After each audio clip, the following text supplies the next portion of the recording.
Welcome to another chilling tale from Tales by Imon, your home for stories that linger long after the final word. Tonight, we board Flight 727, where the ordinary hum of a red-eye flight from Chicago to Los Angeles hides a mystery that will unravel one passenger's reality. Buckle up, listeners. This is where the impossible begins. Sarah Mitchell adjusted her navy blue scarf, the one she always wore on late-night flights to feel grounded. At 32, she'd been a flight attendant for United Airlines for nearly a decade, long enough to know that every flight carried its own rhythm. But something about Flight 727 felt off. The Boeing 737 was only half full, with just 82 passengers scattered across the 160 seats.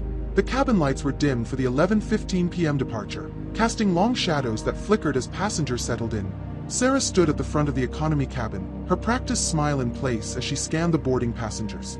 A businessman in a wrinkled suit fumbled with his briefcase. A college student with earbuds swayed to silent music. A mother hushed her toddler, who clutched a stuffed dinosaur. Ordinary. Expected. Yet, Sarah's eyes kept drifting to seat 17C, where a man in a gray hoodie sat, his face obscured by the hood's shadow. He'd boarded without a word, his boarding pass scanned cleanly, but something about him nagged at her, like a song lyric she couldn't quite place. "Welcome aboard," Sarah said, her voice steady as she moved down the aisle, checking seat belts. The man in 17C didn't look up. His hands rested on his lap, still, almost too still. No phone, no book, no carry-on. Just sitting.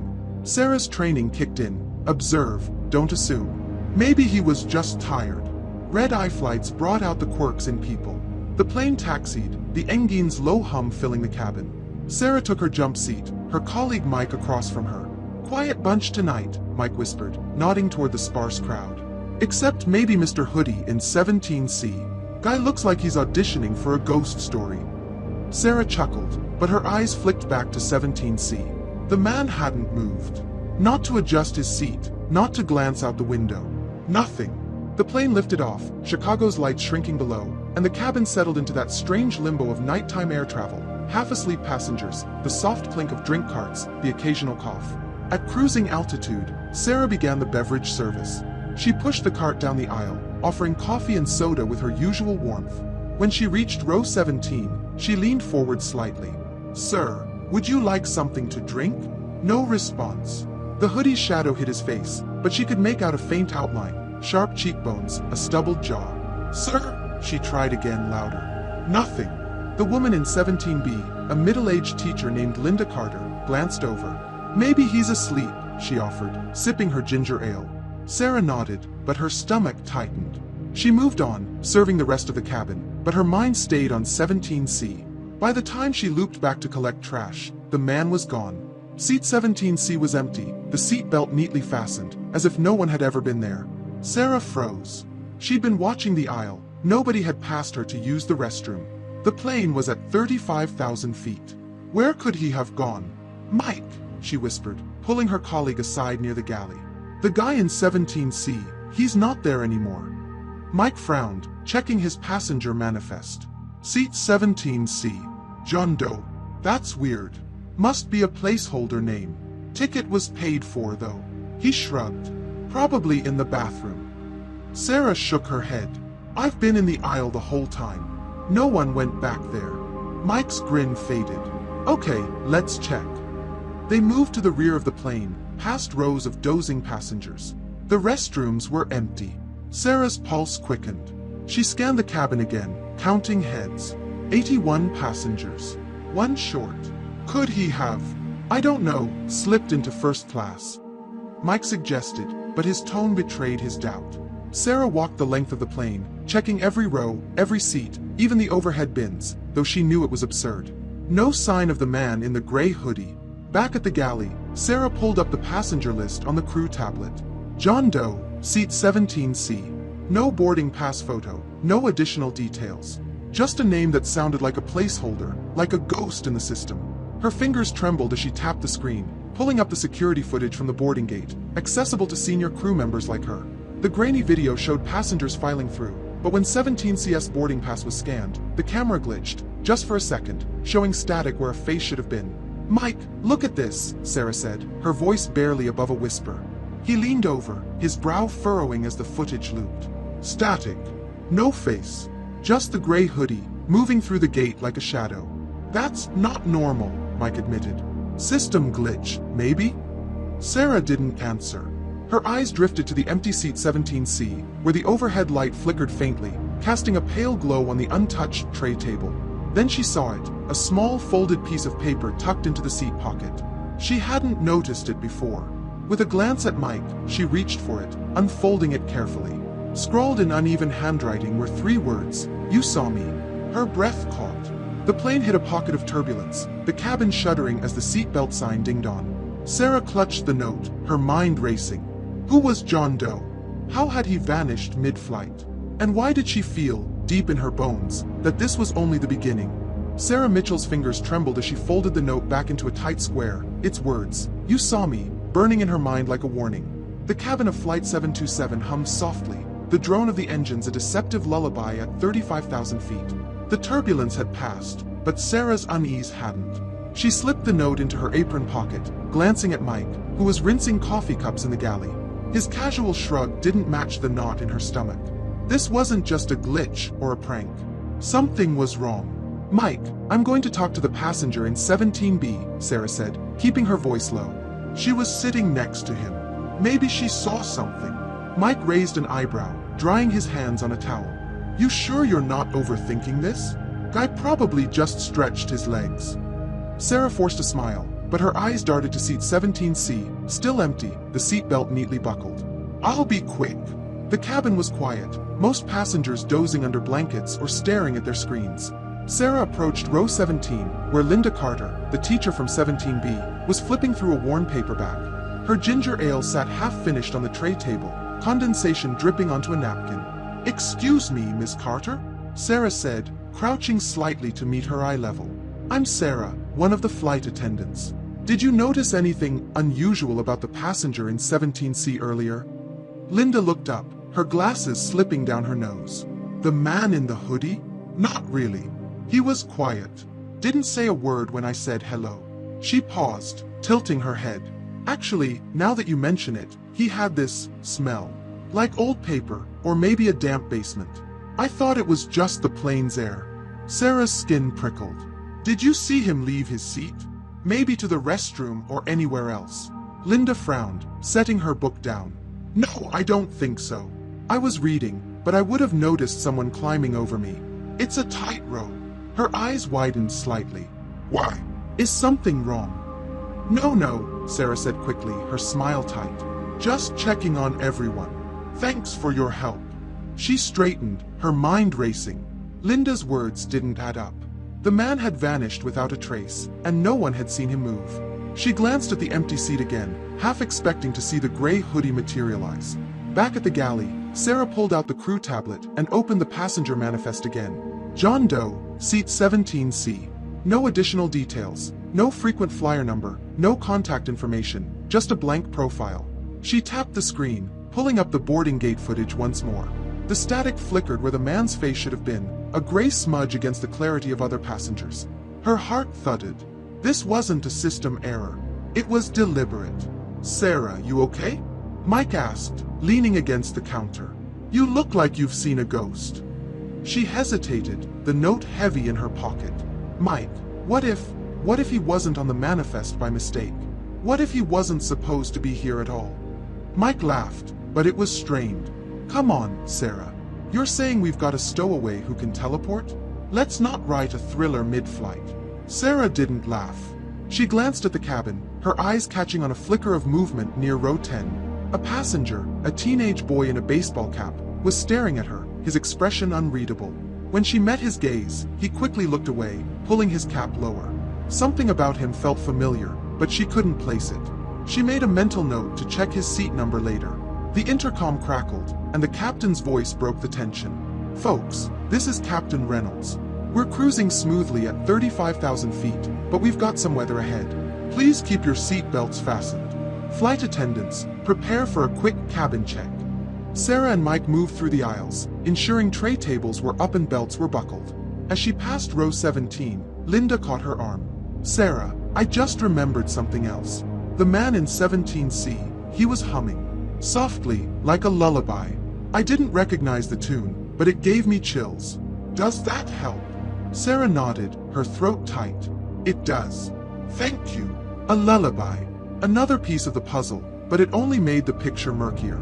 She continued her rounds, her eyes scanning every face, every seat. The boy in row 10 was now engrossed in a game on his phone, but his cap was still low, shielding his eyes. When she returned to the galley, Sarah pulled the note from her pocket and unfolded it again. The handwriting was jagged, almost scratched into the paper, as if written in a hurry or in fear. She turned it over, noticing something she'd missed before, a faint smudge of ink in the corner, shaped like a partial fingerprint. It was too small to make out clearly, but it felt like a clue, a thread to tug. "Mike, I'm going to the cockpit," Sarah said, her voice firm. "I need to tell Captain Reynolds about this." Mike's face softened with concern. "Sarah, you sure? If this is nothing, you'll just stress him out. We're 3 hours from LA. "I know," she said, already moving toward the front. "But if it's something, we can't wait." The cockpit door was heavy, reinforced with post 9/11 security measures. Sarah knocked, entering her crew code. Inside, Captain Reynolds and First Officer Patel were monitoring the flight path, their faces lit by the glow of instruments. Reynolds, a grizzled veteran with silver hair, turned to her. "Sarah, what's up? You look spooked." She took a deep breath, holding out the note. "Sir, we had a passenger in 17C, John Doe. He's gone.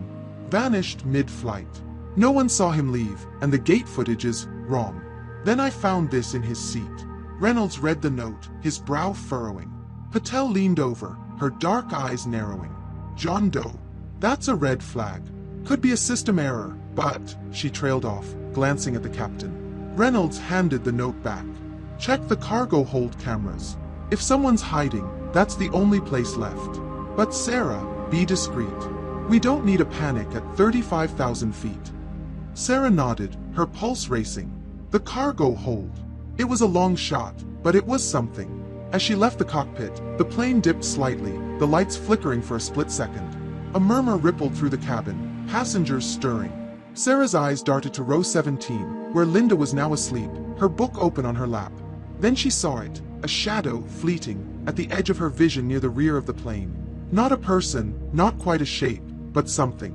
Her breath hitched. She turned to follow it, but it was gone, swallowed by the dim cabin light. In its place, on the floor near the galley, lay another piece of paper, folded just like the first.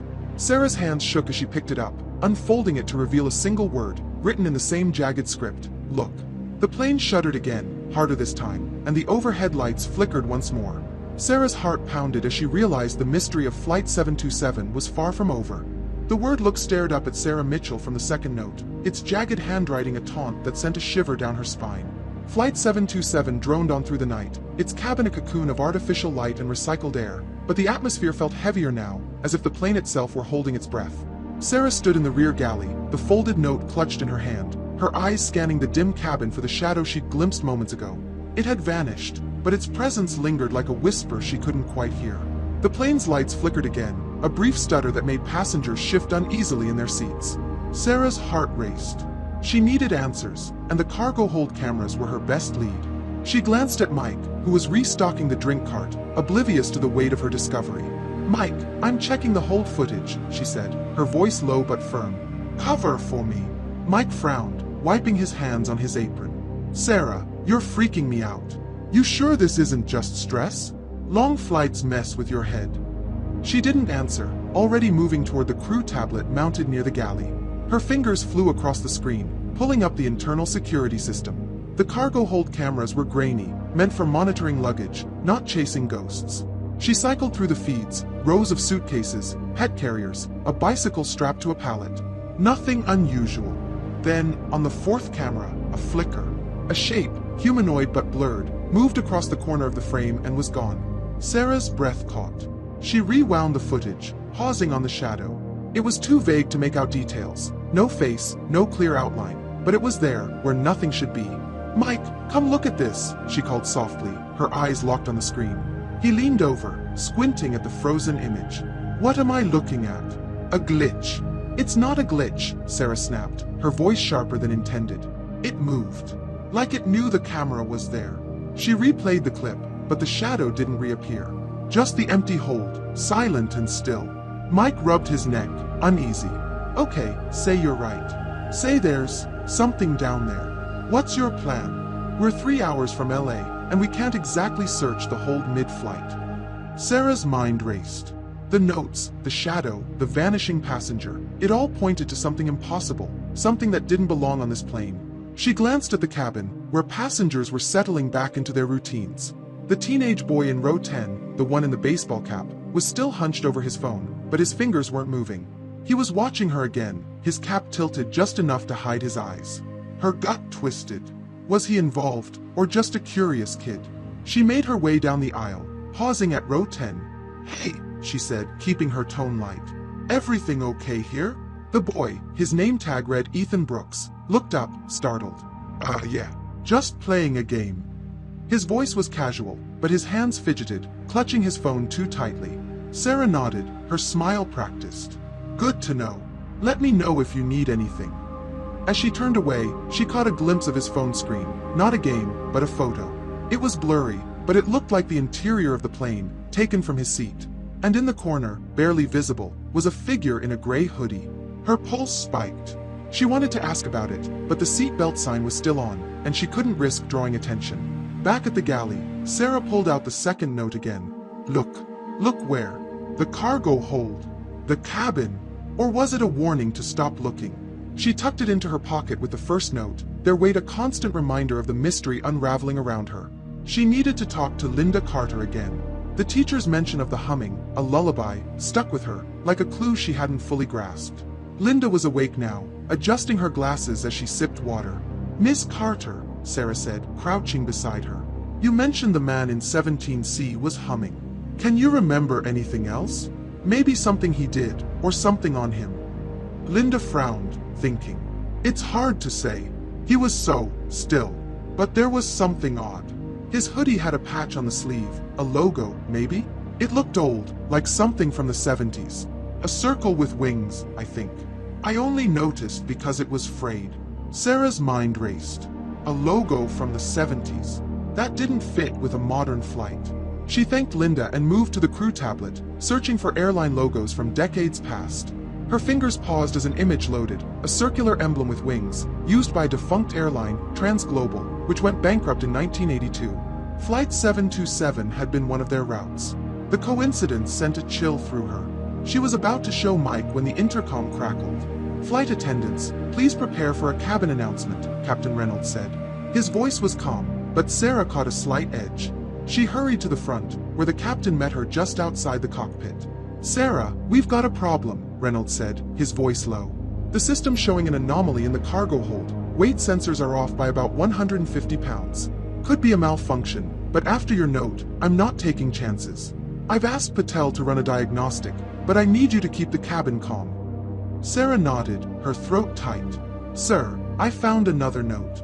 It says, look. And there's something on the cargo hold footage, a shadow moving." Reynolds' eyes narrowed.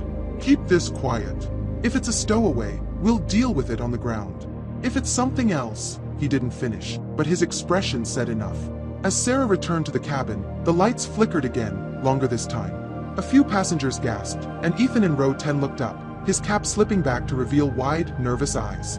Sarah's gaze drifted to the overhead bins above row 17, where a faint creak sounded, like something shifting. She grabbed a flashlight from the galley, her hands steady despite her racing heart. She climbed onto an empty seat, shining the light into the bin. It was empty, except for a single object, tucked in the corner, a faded boarding pass, dated October 12, 1979, for Transglobal Flight 727, seat 17C. The plane lurched, a sudden jolt that sent Sarah stumbling back. The cabin lights dimmed, and a low hum filled the air, not the engines, but something softer, like a lullaby. It was coming from row 17. Sarah's flashlight beam trembled as she turned it toward the empty seat, where the air seemed to shimmer, like heat rising off pavement. And then, for a split second, she saw him, the man in the gray hoodie, sitting in 17C, his face still hidden, his hands folded. She blinked, and he was gone. The hum stopped. The lights stabilized. But Sarah's heart didn't. She clutched the old boarding pass, its edges brittle, and realized the mystery of Flight 727 wasn't just a passenger, it was tied to the plane itself. Sarah Mitchell's fingers tightened around the brittle boarding pass, its faded ink a relic from 1979 that felt impossibly heavy in her hand. The cabin of Flight 727 was quiet, save for the low hum of the engines and the occasional rustle of a passenger shifting in their sleep. But the air felt charged, as if the plane itself were watching her. The brief glimpse of the man in the gray hoodie, there, then gone in seat 17C, had shaken her to her core. This wasn't just a missing passenger. This was something tied to the past, something tied to this flight number. She tucked the boarding pass into her apron pocket alongside the two notes, their words, "You saw me and look," echoing in her mind like a riddle she couldn't solve. The overhead lights flickered again, casting fleeting shadows across the cabin. Sarah's flashlight beam lingered on seat 17C, now empty, the seat cushion untouched, as if no one had ever sat there. Her heart pounded. She needed to know more about Transglobal Airlines and why a boarding pass from a defunct company was on this plane. Sarah slipped back to the galley, where Mike was organizing snack trays, his casual demeanor a stark contrast to her racing thoughts. "Mike," she whispered, glancing over her shoulder to ensure no passengers were listening. "I found something. A boarding pass from 1979, for Transglobal Flight 727, same seat, 17C. Mike's hands paused, a bag of pretzels dangling from his fingers. 1979? Sarah, that's, 46 years ago? You're saying this guy's a time traveler now?" His attempt at a joke fell flat, his eyes betraying a flicker of unease. "It's not funny," Sarah said, pulling out the boarding pass to show him. The paper was yellowed, the Transglobal logo, a circle with wings, barely legible. Linda Carter mentioned a logo like this on the guy's hoodie. And the footage, the notes, the weight anomaly in the cargo hold, it's all connected. Mike studied the boarding pass, his brow furrowing. "Okay, say you're onto something. What's the plan? We can't exactly Google ghost passengers at 35,000 feet. Sarah hesitated. The crew tablet had limited internet access, meant for flight updates, but she could try searching the airline's database for records. "I'm going to check the system for anything on Transglobal," she said. "Maybe this plane has a history." Mike nodded, but his expression was skeptical. "Just don't spook the passengers, okay? Last thing we need is a panic before we land." Sarah settled at the galley's small counter, opening the crew tablet. The airline's internal database was spotty at cruising altitude, but she typed Transglobal Airlines Flight 727 into the search bar. The screen lagged, then loaded a brief entry. Transglobal Airlines, bankrupt 1982. Flight 727, Chicago to Los Angeles, operated 1975 to 1982. No major incidents reported. No incidents. That didn't add up. The boarding pass, the logo, the phantom passenger, it all pointed to something the database wasn't telling her. She dug deeper, cross-referencing the plane's tail number, N727UA. A new entry appeared, buried in maintenance logs. Aircraft N727UA, originally operated by Transglobal, acquired by United Airlines in 1983. Refurbished 1995, 2010, 2020. Sarah's breath caught. This was the same plane, or at least the same hull, flying the same route as it had decades ago. But why would a passenger from 1979, or their ghost, be here now? A soft tap on her shoulder made her jump. It was Ethan Brooks, the teenager from row 10, his baseball cap pulled low. Sorry, he mumbled, holding out his phone. "I heard you talking to that lady about the guy in 17C. I saw something weird too." Sarah's pulse quickened. "What did you see, Ethan?" She kept her voice calm, though her mind was racing. He glanced around, then leaned closer. "I took a photo earlier, when we were boarding. I wasn't trying to be nosy, just messing with my phone. Look." He swiped to the blurry image she'd glimpsed earlier. It showed the cabin, passengers settling in, and there, in seat 17C, was the man in the gray hoodie. But his face, it wasn't just shadowed. It was wrong, like a smudge where features should be, like the static on the gate footage. Sarah's mouth went dry. "When did you take this?" "Right before takeoff," Ethan said, his voice barely above a whisper. "I didn't think much of it until I heard you talking. And there's something else. When I zoomed in, I saw this." He pinched the screen, enlarging the image. On the man's hoodie, faint but clear, was the Transglobal logo, its wings frayed but unmistakable. Sarah's hands trembled as she handed the phone back. "Ethan, don't tell anyone about this, okay? Not yet." He nodded, his eyes wide, and slipped back to his seat, clutching his phone like a lifeline. The plane jolted, a sharp dip that sent a tray clattering in the galley. The seatbelt sign pinged on, and passengers murmured, glancing out windows at the endless black sky. Sarah steadied herself, her mind spinning. The boarding pass, the logo, the photo, it was all tied to Transglobal, to this plane, to 17C. She needed to talk to Captain Reynolds again, but first, she wanted to check the cabin one more time. As she moved down the aisle, her flashlight beam swept across the rows. Most passengers were asleep, their faces soft in the dim light. But when she reached row 17, Linda Carter was awake, staring at the empty seat beside her. "Sarah," she whispered, her voice shaky. "I heard it again. The humming. It was coming from right here." She pointed to 17C. Sarah froze. The air around the seat felt colder, heavier, like stepping into a draft. She shone her flashlight, half expecting to see the man again, but the seat was empty. Then, from the corner of her eye, she caught movement, not in the seat, but above it. The overhead bin creaked, louder this time, as if something were pressing against it from the inside. Her heart in her throat, Sarah climbed onto the armrest, ignoring Linda's startled gasp. She clicked open the bin, her flashlight beam cutting through the darkness. Inside was nothing but a small, worn leather journal, its cover embossed with the same Transglobal logo. Her hands shook as /N reached for it, the leather cold against her skin. She opened it to the first page, where a single entry was scrawled in the same jagged handwriting as the notes. October 12, 1979. Flight 727. I can't leave. The plane shuddered again, the lights dimming to a faint glow. A low hum filled the cabin, not the engines, but the same lullaby Linda had described, soft and haunting. It seemed to come from everywhere and nowhere, wrapping around Sarah like a cold embrace. She slammed the journaling shut, her breath ragged, and looked at seat 17C. For a moment, the air shimmered again, and she saw the outline of the man in the gray hoodie, his head turning slowly toward her. No face, just shadow, but she felt his gaze, heavy and unyielding. Then the light snapped back on, the hum stopped, and the seat was empty. Sarah stumbled back, the journal clutched to her chest, knowing that whatever was haunting Flight 727 wasn't just a passenger. It was a memory, trapped in time, and it wasn't done with her yet. Sarah Mitchell stood frozen in the aisle of Flight 727, the worn leather journal clutched against her chest like a shield. The cabin lights had stabilized, but the air felt thick, charged with an unseen presence that made her skin prickle. The journal's first entry, October 12, 1979. Flight 727. I can't leave, echoed in her mind, each word a thread tying the phantom passenger to this plane, to this moment. The low hum of the lullaby had faded, but its memory lingered, a ghostly melody that seemed to pulse in time with her heartbeat. She glanced at seat 17C, empty yet heavy with meaning. The overhead bin above it was silent now, no more creaks, but the journal in her hands felt alive, its leather cover cool and slightly damp, as if it had been pulled from somewhere forgotten.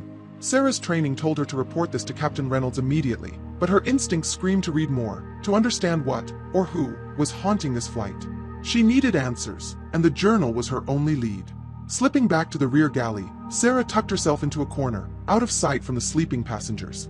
Mike was at the front, chatting with a passenger about extra pillows, leaving her alone with the journal.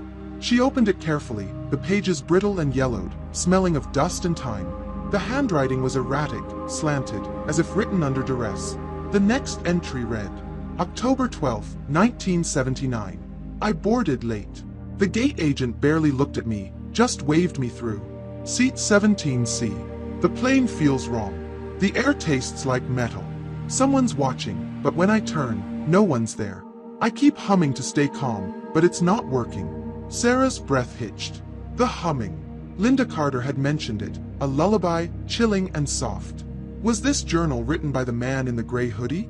Her eyes scanned the next lines. I saw the logo on the crew's uniforms. Transglobal.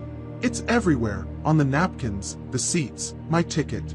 But it's fading, like it's dissolving. I don't know how long I've been here. Hours. Days. The plane keeps flying, but we're not landing. Her hands trembled. The entry was impossible. A passenger stuck in a loop, unable to leave? She flipped to the next page, but the words blurred, not from age but as if the ink were shifting, rearranging. For a moment, she thought she saw her own name, Sarah, flicker across the page, but when she blinked, it was gone, replaced by more jagged script. They don't see me anymore. I'm fading too. But I can't leave. Not until someone knows. Sarah slammed the journal shut, her heart pounding. The plane lurched slightly, a gentle sway that felt deliberate, like a nudge from something unseen. She glanced at the cabin, where most passengers slept, oblivious. But Ethan Brooks in row 10 was awake, his baseball cap tilted back, staring at her with an intensity that made her uneasy. Had he seen something else? His photo of the phantom was the only evidence she wasn't imagining this. She stood, intending to approach him, but a sharp crackle from the intercom stopped her. "Flight attendants, report to the cockpit," Captain Reynolds' voice said, clipped and urgent. Sarah tucked the journal into her apron and hurried forward, weaving past rows of dozing passengers. The cabin felt colder now, the air heavy with that metallic tang the journal had described. Inside the cockpit, Captain Reynolds and First Officer Patel were hunched over the instrument panel, their faces lit by the glow of warning lights. "Sarah," Reynolds said without looking up, "we've got a problem. The weight sensors in the cargo hold are still off, fluctuating now, like something's moving down there. And the navigation system's acting up. It's showing us off course, but GPS says we're fine." Patel glanced at Sarah, her dark eyes sharp. "It's not just that. The cabin pressure's dipping slightly. Nothing critical yet, but it's not normal for a 737 at this altitude." Sarah's stomach twisted. "Sir, I found something else." She pulled out the journal, holding it out. This was in the overhead bin above 17C. It's from 1979, Trans-Global Flight 727. The writer mentions being stuck, unable to leave. "And I saw him again. The man in the gray hoodie. Just for a second." Reynolds took the journal, flipping through it with a frown. "This is old, Sarah. You're saying it's connected to our passenger? The one who vanished?" "I don't know," Sarah admitted. "But the notes, the footage, the logo, it's all tied to Transglobal. And this plane was theirs before United bought it." Patel's eyes widened. "You're suggesting a ghost? On my flight?" Her tone was skeptical, but her hands tightened on the controls. "Not a ghost," Sarah said, though she wasn't sure she believed it. "Maybe a memory. Something stuck here." She hesitated, then added, "The journal mentioned a metallic taste in the air. I felt it too, just now." Reynolds handed the journal back, his expression grim. "Keep this between us. If the passengers catch wind, we'll have a riot. Sarah, check the cabin again. Look for anything out of place. Patel, run a full system diagnostic. I want answers before we start our descent." Sarah nodded, leaving the cockpit with the journal weighing heavy in her hands. As she stepped into the cabin, the lights flickered again, longer this time, plunging the plane into near darkness for a heartbeat. A few passengers stirred, murmuring. Sarah's flashlight beam cut through the gloom, landing on seat 17C. It was still empty, but the tray table was down now, when it hadn't been before. On it sat a napkin, folded neatly, with the faint outline of the Transglobal logo. Her pulse raced as she approached, lifting the napkin. Underneath was another note, the same jagged handwriting, "I'm still here." The word sent a chill through her, but it was the napkin itself that stopped her cold.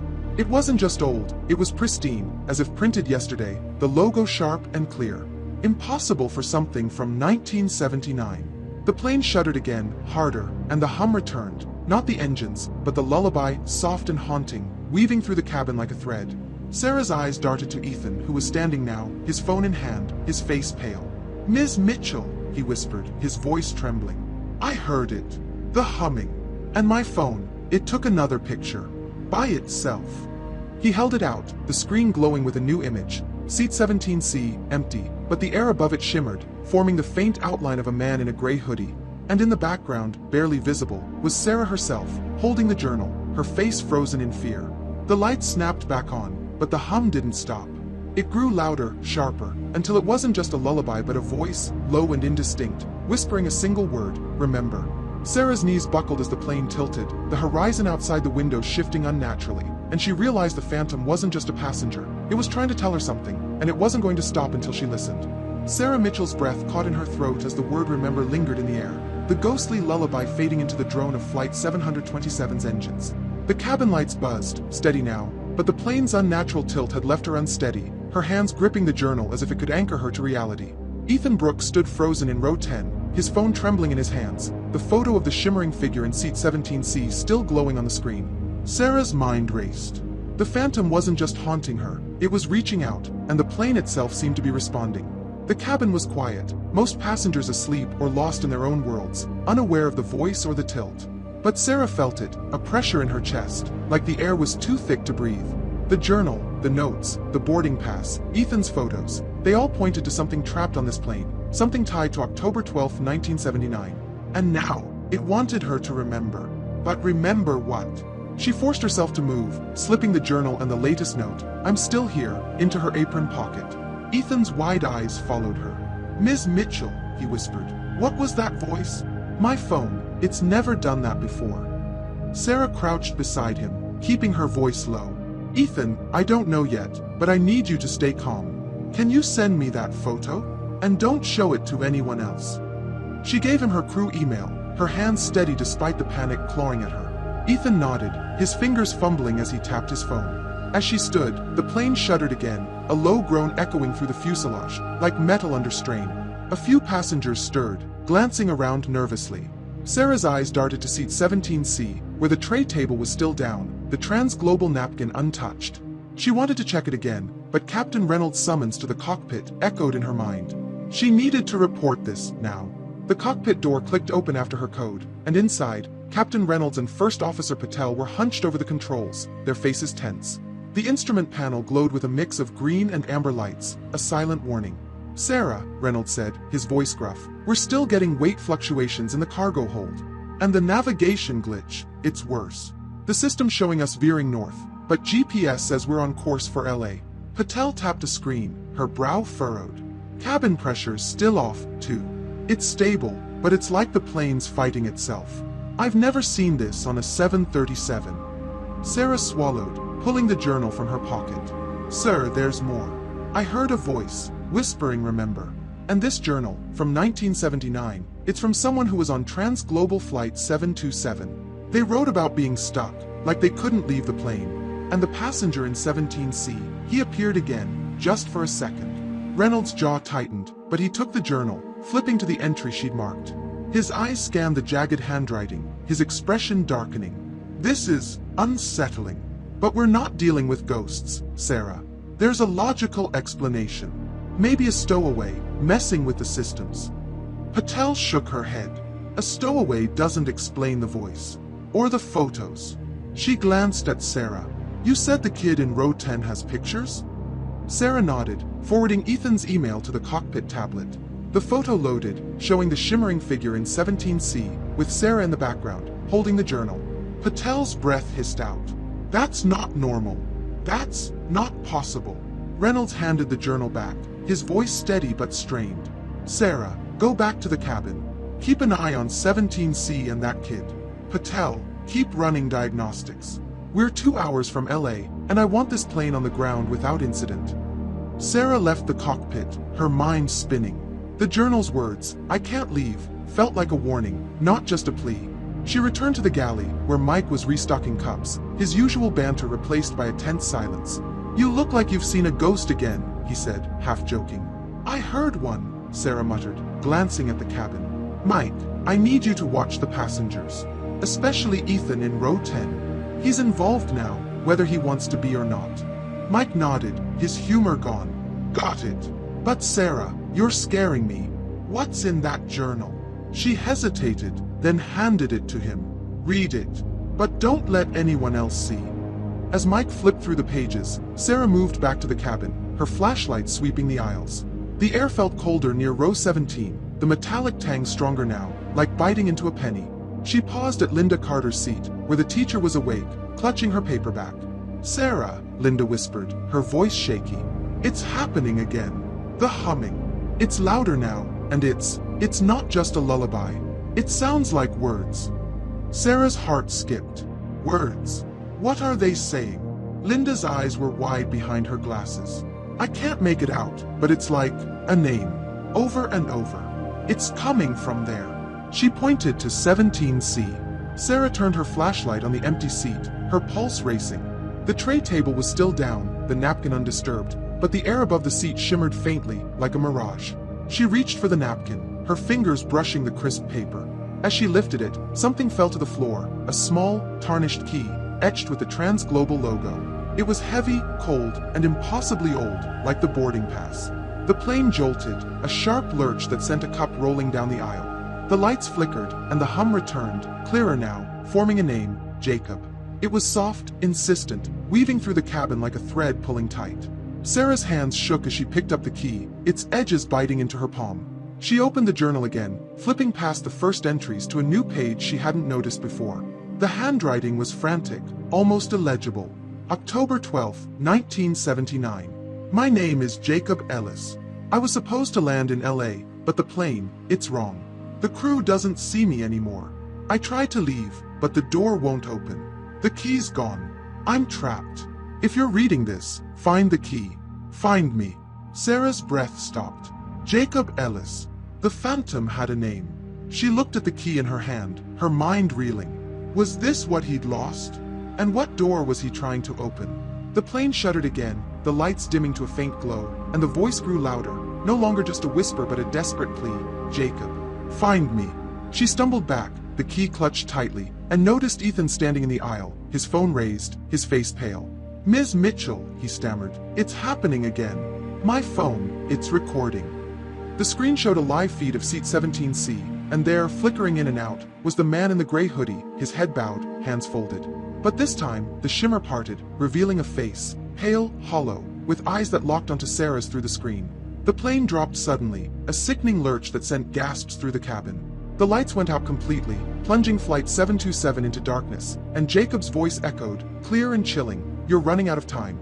The darkness swallowed Flight 727, the cabin plunged into an unnatural black as the lights failed completely.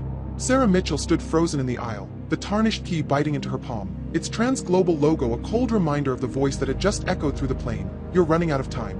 Her heart pounded in sync with the fading hum of the lullaby, now replaced by the frantic murmurs of waking passengers. Ethan Brooks, still standing in row 10, clutched his phone, its screen the only light in the gloom, showing the flickering image of Jacob Ellis in seat 17C, his hollow eyes locked on Sarah's through the digital haze. The plane steadied, but the air felt wrong, heavy with that metallic tang, like blood or rust. Sarah's flashlight flickered, its beam weak as she swept it across the cabin. Passengers were stirring, their voices rising in confusion. "What's going on?" a woman in row 12 called. "Why are the lights out?" Sarah's training kicked in, keep calm, maintain order, but her mind was elsewhere, tethered to the key and the journal's plea, "Find me." "Everyone, please stay seated," Sarah said, her voice steady despite the panic clawing at her chest. "We're experiencing a minor electrical issue. We'll have it sorted soon." She didn't believe her own words, but the passengers settled, their silhouettes barely visible in the dark. Ethan's voice broke through, barely a whisper. "Ms. Mitchell, it's still recording. Look." He held up his phone, the live feed showing seat 17C, now empty again, but the air shimmered, like heat rising off asphalt. The image glitched, and for a split second, Sarah saw her own face on the screen, reflected as if she were standing in 17C. She stumbled back, her breath catching. "Ethan, turn it off," she hissed, her voice sharper than intended. He fumbled with the phone, the screen going dark. "Stay in your seat. I'll handle this." Her words were more for herself than him, a tether to control in a situation spiraling beyond reason. The cockpit door was her next stop. She needed to tell Captain Reynolds about the key, the voice, everything. As she moved forward, the plane groaned, a low metallic creak that seemed to come from the walls themselves. Her flashlight beam caught on seat 17C, where the tray table was still down, the Transglobal napkin undisturbed. She paused, her instincts screaming to check it again. She lifted the napkin, revealing nothing new, but the key in her hand grew colder, heavier, as if responding to her touch. The cockpit door clicked open after her code, and inside, Captain Reynolds and First Officer Patel were grappling with a blinking control panel.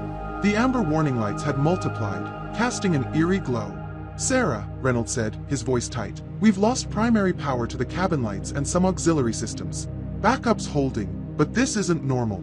What's happening out there?" Sarah held up the key, its etched logo glinting in the cockpit's dim light. "I found this under the napkin in 17C. It's transglobal, like the journal. And I heard a voice, clear this time. It said, 'You're running out of time.' It called itself Jacob Ellis." She hesitated, then added, "The kid in row 10, Ethan." His phone recorded the figure again. It's targeting me." Patel's eyes widened, but she kept her hands on the controls. "Targeting you? Sarah, this is a 737, not a haunted house. But the systems, they're acting like something's interfering.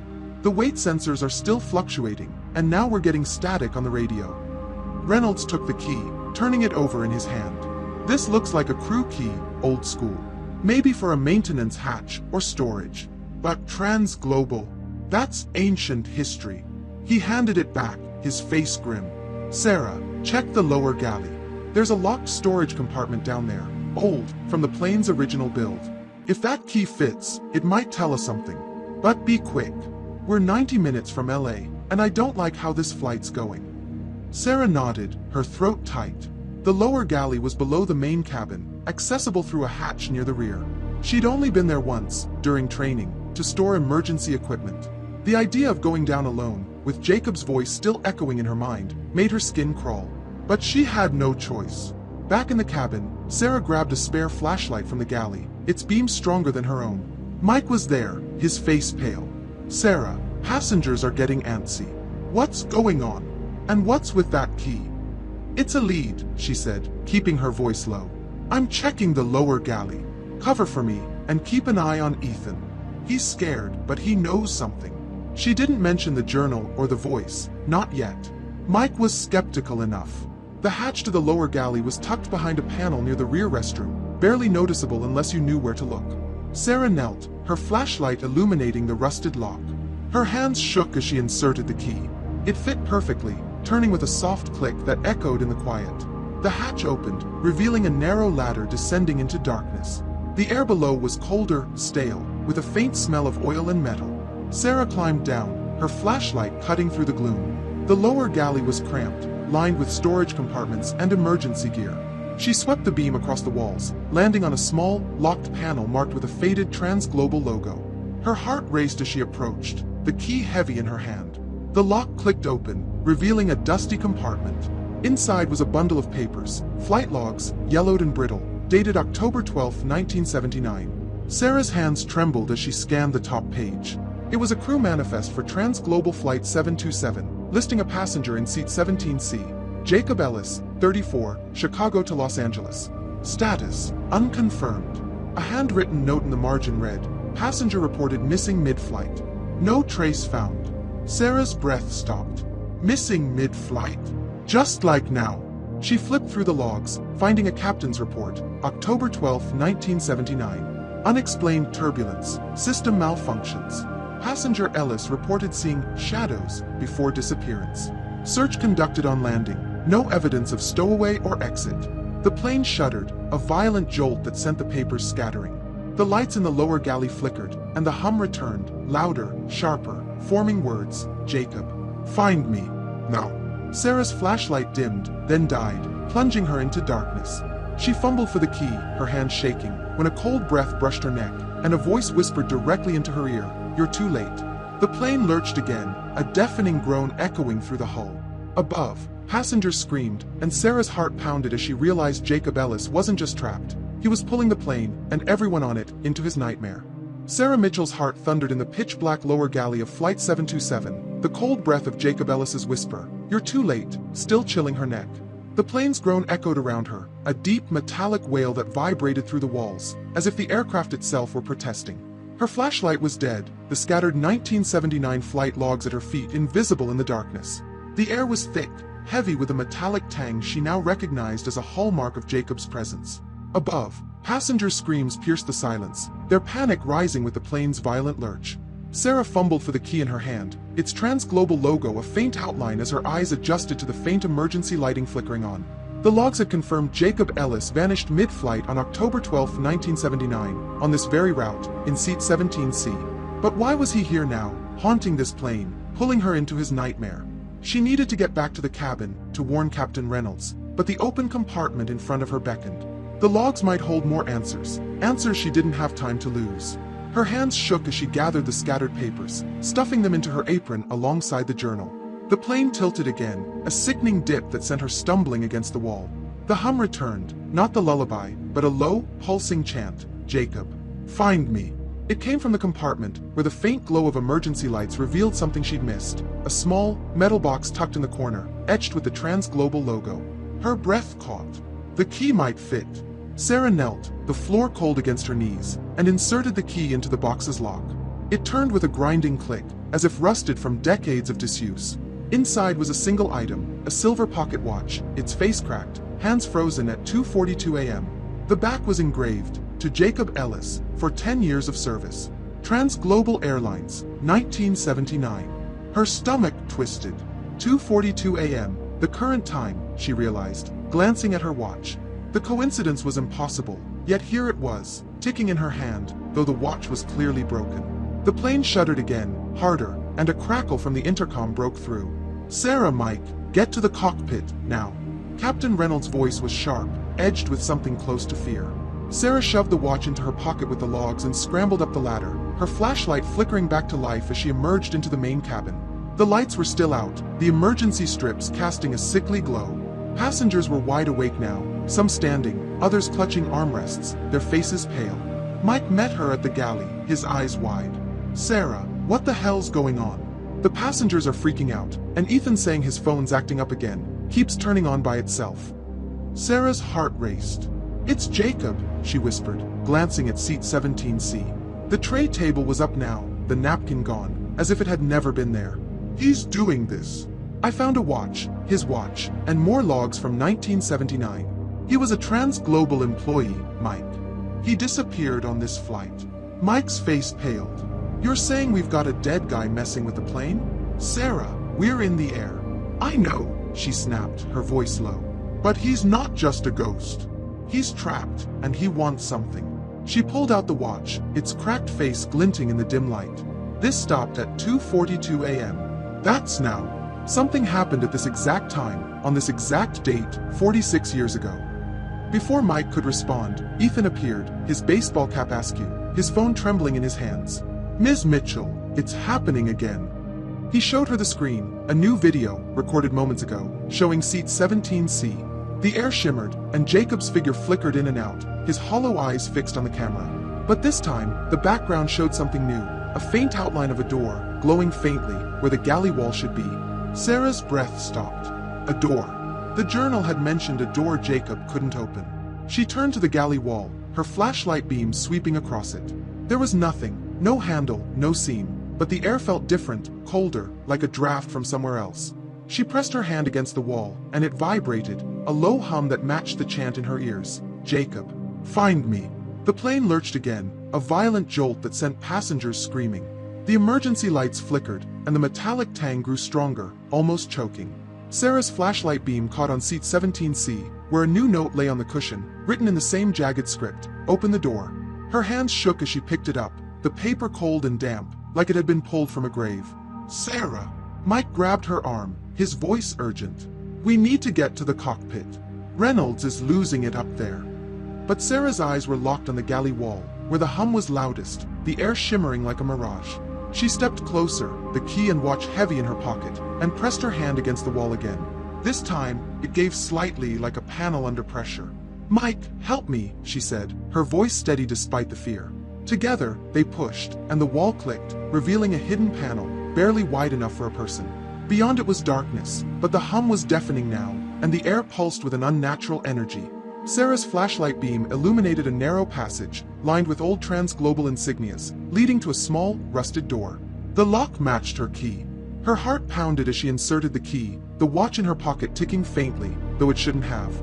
The door creaked open, revealing a void, not a compartment, but a space that felt wrong, like it didn't belong on the plane.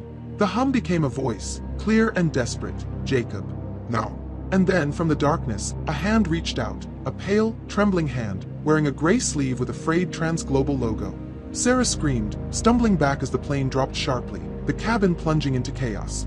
Passengers shouted, oxygen masks deployed, and the voice roared through the plane, no longer a whisper but a command. "Open it, or we all stay." Sarah Mitchell's scream echoed in the galley as the pale hand in the gray sleeve reached from the void beyond the hidden door, its fingers trembling as if caught between worlds. The cabin of Flight 727 was chaos, passengers shouting, oxygen masks dangling, the plane lurching like a ship in a storm. Jacob Ellis's voice roared through the air. "Open it, or we all stay," its command vibrating in Sarah's bones. The key in her hand burned cold, the silver watch in her pocket ticking louder, its cracked face frozen at 2:42 a.m., as if time itself were trapped with Jacob. Mike grabbed her arm, his face ashen in the flickering emergency lights. "Sarah, what the hell is that?" His voice cracked, his eyes fixed on the hand, which hovered at the edge of the door's darkness, then withdrew, swallowed by the void. The hum of the lullaby returned, softer now, but laced with urgency, repeating Jacob's name like a plea. Sarah's heart pounded, her flashlight shaking as it illuminated the rusted door. The air beyond it shimmered, not like heat but like a fracture in reality, smelling of damp earth and old metal. The plane groaned again, a deep, wrenching sound, and the passengers' screams grew louder. She had to decide, open the door and face whatever Jacob was, or run to the cockpit and risk losing the only chance to end this. "Mike, get to the cockpit," Sarah said, her voice steady despite the fear clawing at her. "Tell Reynolds we've got a situation. I'm staying here." "Are you crazy?" Mike hissed, his grip tightening. "That thing, whatever it is, it's not human. You can't go in there." "I have to," Sarah said, pulling free. "The journal, the key, the watch, it's all leading to this door. Jacob's trapped, and he's pulling us into it. If I don't try, we might not make it to LA." She didn't know if she believed her own words, but the ticking watch in her pocket felt like a countdown. Mike hesitated, then nodded, his face grim. "I'm getting Reynolds. Don't do anything stupid." He sprinted toward the cockpit, weaving through the panicked passengers, some now standing, clutching seatbacks as the plane tilted again. Sarah turned back to the door, the key heavy in her hand. The cabin's emergency lights flickered, casting jagged shadows that seemed to move on their own. She glanced at seat 17C, still empty, but the air above it pulsed, as if Jacob's presence lingered. Ethan Brooks was in the aisle now, his phone raised, recording despite her warnings. "Ms. Mitchell," he stammered, "it's happening again. Look." The screen showed the door, its edges glowing faintly, and in the void beyond, a figure flickered. Jacob, his gray hoodie unmistakable, his face a blur of shadow and static. "Ethan, get back to your seat." Sarah snapped, but her eyes were drawn to the phone. The figure moved, stepping closer, and for a moment, she saw his eyes, hollow, desperate, pleading. The screen glitched, and the image froze, but the hum grew louder, forming words. "Open it. Now." Sarah's hands trembled as she inserted the key into the door's lock. It turned with a grinding screech, and the door swung inward, revealing a narrow passage that shouldn't exist on a 737. The walls were lined with faded transglobal insignias, peeling like old skin, and the air was colder, heavier, carrying the faint sound of voices, not passengers, but echoes, like a distant radio broadcast. She stepped forward, her flashlight cutting through the gloom, and the plane shuddered, a violent jolt that sent her stumbling against the wall. The passage ended at another door, smaller, its surface pitted with rust. Scratched into the metal were the words, "Flight 727, October 12, 1979. Sarah's breath caught. The watch in her pocket ticked louder, its rhythm out of sync with her racing pulse. She opened the journal, flipping to a new page she hadn't seen before, the handwriting frantic. October 12, 1979. I found the door. It wasn't on the schematics. The crew didn't see it. I opened it, and now I can't get back. The plane keeps flying, but it's not my plane anymore. If you find this, don't open the door. It takes you somewhere else." Sarah's stomach dropped. Jacob had found this door, and it had trapped him. But his voice, his notes, his presence, they were all pushing her to open it. Was he warning her, or luring her? The plane lurched again, and the voices in the passage grew clearer, overlapping. "Jacob, find me. Don't leave me." They weren't just his voice now. There were others, faint but distinct, as if the door held more than one lost soul. She reached for the second door's handle, her hand shaking, when a shout from behind stopped her. "Sarah!" It was Mike, back from the cockpit, his face pale. "Reynolds says we're losing altitude, slowly, but it's not responding to controls. Patel's trying to stabilize, but they need you up there. Now." Sarah's eyes darted between Mike and the door. The watch ticked louder, almost deafening, and the air in the passage pulsed, the voices growing insistent. "Open it. Save us." She gripped the handle, her mind screaming to stop, but the key in her other hand felt alive, urging her forward. She turned it, the lock clicking, and the door creaked open, revealing not a compartment but a void, a swirling gray mist that pulsed with light, like a storm frozen in time. Inside the mist, she saw shapes, figures, indistinct but moving, wearing outdated uniforms, their faces blurred. One stepped forward, clearer than the rest. Jacob Ellis, his gray hoodie frayed, his eyes hollow but fixed on her. He reached out, his hand inches from hers, and the plane dropped sharply, a sickening plunge that sent screams echoing through the cabin. The mist pulsed, and Jacob's voice roared, not from the void but from inside her head. "You opened it. Now finish it." The light snapped back on, blindingly bright, and the passage vanished, the door slamming shut. Sarah stumbled back into the galley, the key still in her hand, the watch silent. But the plane was still falling, the cabin tilting, and from seat 17C, a new note appeared, its jagged script glowing faintly. "You're one of us now." Sarah Mitchell stumbled back from the now closed door in the galley of Flight 727, her heart hammering as the plane tilted sharply, its nose dipping in a sickening descent. The note in her hand, "You're one of us now," felt like ice, its jagged script glowing faintly before fading to ordinary ink. The cabin was chaos. Passengers screamed, oxygen masks swayed, and the emergency lights cast a flickering glow over terrified faces. Jacob Ellis's voice lingered in her mind, not a whisper but a command. "You opened it.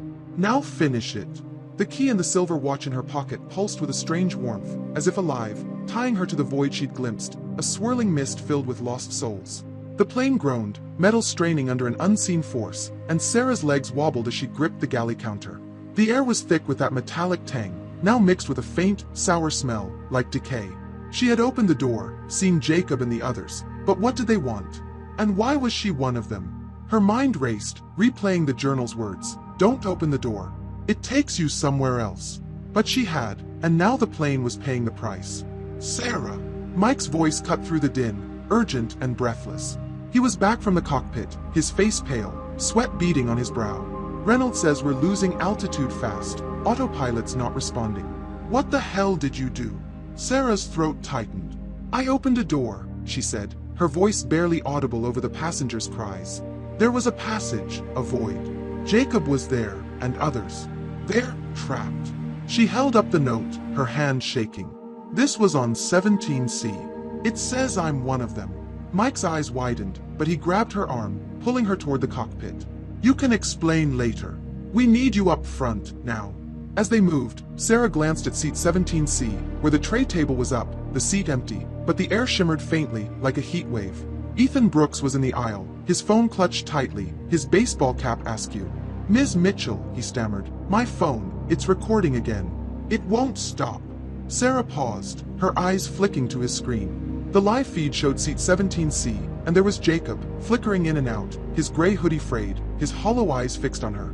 But now, the background showed the galley wall, the hidden door glowing faintly, as if inviting her back. The plane lurched, and Ethan's phone slipped, the screen cracking as it hit the floor. He scrambled to pick it up, his face pale. "It's him," he whispered. "He's doing this." "Ethan, stay seated," Sarah said, her voice firm despite her fear. "Don't touch the phone." She didn't know why, but Jacob's presence seemed tied to the device, to her, to the plane itself. She followed Mike to the cockpit, the watch in her pocket ticking louder, its rhythm erratic, like a heartbeat out of sync. Inside the cockpit, Captain Reynolds and First Officer Patel were wrestling with the controls, their faces lit by a chaotic array of warning lights. "Sarah, thank God," Reynolds barked. "We're at 28,000 feet and dropping. Autopilot's offline, and the manual controls are sluggish. Patel's trying to bypass, but something's jamming the system." Patel's hands flew across the panel, her voice tense. "It's not mechanical. The diagnostics show no failure, but the system's acting like it's fighting us. And the radio, it's picking up static, but there's a voice in it. Keep saying Jacob." Sarah's stomach dropped. She pulled out the watch, its cracked face glowing faintly in the cockpit's dim light. This belonged to Jacob Ellis, a trans-global employee who vanished on this flight in 1979. "I found a door in the galley, a hidden one. I opened it, and he was there, with others. They're trapped, and they're pulling us down with them." Reynolds stared at the watch, his jaw tight. "Trapped? Sarah, we're dealing with a real problem here, not a ghost story." "But," he hesitated, glancing at the panel. "The system started glitching right after you found that journal. If this is connected, how do we stop it?" Sarah's mind raced. The journal, the key, the watch, the door, everything pointed to Jacob's plea, "Find me." But the note said she was one of them now. Was she trapped too? She opened the journal, flipping to a new page, the handwriting more desperate. October 12, 1979. "The door leads to nowhere. I saw them, others, passengers, crew, all stuck. The plane loops, never lands. I tried to warn them, but they don't hear me. The watch is the key. Stop it, or it takes you to." Her breath caught. "Stop the watch." She looked at the silver pocket watch, its hand still frozen at 2:42 a.m., but the ticking was louder, vibrating through her fingers. She pressed the stem, but it wouldn't budge. The plane shuddered, a violent jolt that sent papers sliding off the cockpit console. Patel cursed, fighting the controls. "We're at 25,000 feet.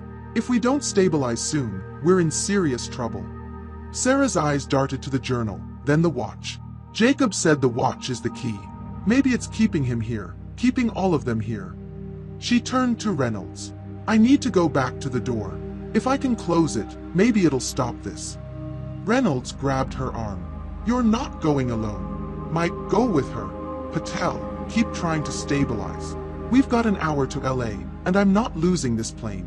Sarah and Mike raced back to the galley, the cabin now a cacophony of fear. Passengers were shouting, some praying, others clutching loved ones. Linda Carter in row 17 was awake, her face pale.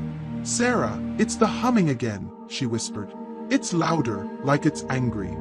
Sarah didn't respond, her focus on the galley wall. The hidden panel was still there, the door slightly ajar, the air beyond it pulsing with that gray mist. The watch in her pocket grew warmer, its ticking a drumbeat in her ears. She opened the door fully, the void swallowing her flashlight's beam. The voices were clearer now. Jacob. Save us. Not just his, but a chorus, desperate and overlapping. Mike grabbed her shoulder. Sarah, this is insane. You can't go in there. I have to, she said, her voice trembling. The watch, the door, it's all connected. If I don't stop it, we're all trapped. She held up the watch, its glow brighter now, and stepped into the passage. The air was freezing, the mist coiling around her like a living thing. At the end of the passage, the second door loomed, its rusted surface glowing faintly. She pressed the watch against it, hoping to stop the ticking, but the voices grew louder, and Jacob's figure appeared in the mist, his hollow eyes pleading. The plane dropped again, a stomach-churning plunge, and the mist pulsed, pulling at Sarah like a tide. She stumbled, the watch slipping from her hand and falling into the void. As it vanished, the voices screamed, "No!" and the door slammed shut, trapping her in the passage. The plane leveled suddenly, the lights flickering back on, but Sarah was alone, the watch gone, and a new note appeared at her feet, its script glowing, "You can't leave now." Sarah Mitchell's breath echoed in the suffocating darkness of the passage, the air thick with a sour stench of decay and the faint hum of voices. Jacob. Save us. The door behind her had slammed shut, sealing her inside the hidden corridor of Flight 727, a space that shouldn't exist on a Boeing 737. The note at her feet, "You can't leave now," lay crumpled, its glowing script faded but still searing in her mind. The silver watch, Jacob Ellis's watch, had slipped from her grasp into the swirling gray mist of the void, and now the plane felt eerily still, as if holding its breath. Her flashlight flickered weakly, its beams swallowed by the mist that coiled around her like a living thing. The passage was narrow, its walls lined with peeling transglobal insignias, their winged logos curling like dead leaves. The air was cold, heavy, pressing against her skin, and the voices grew clearer, overlapping in a desperate chorus. Sarah's heart pounded as she took a step forward, her hands trailing along the rusted metal walls for balance. The key in her pocket felt heavier, the journal tucked in her apron a constant weight. She had to find the watch, or Jacob, or a way out. The plane, the passengers, her own fate, they all depended on it. The mist pulsed, and a faint glow appeared ahead, where the passage curved. Sarah's flashlight flickered out completely, leaving her in near darkness, guided only by that eerie light. She moved toward it, her footsteps muffled, as if the floor absorbed sound.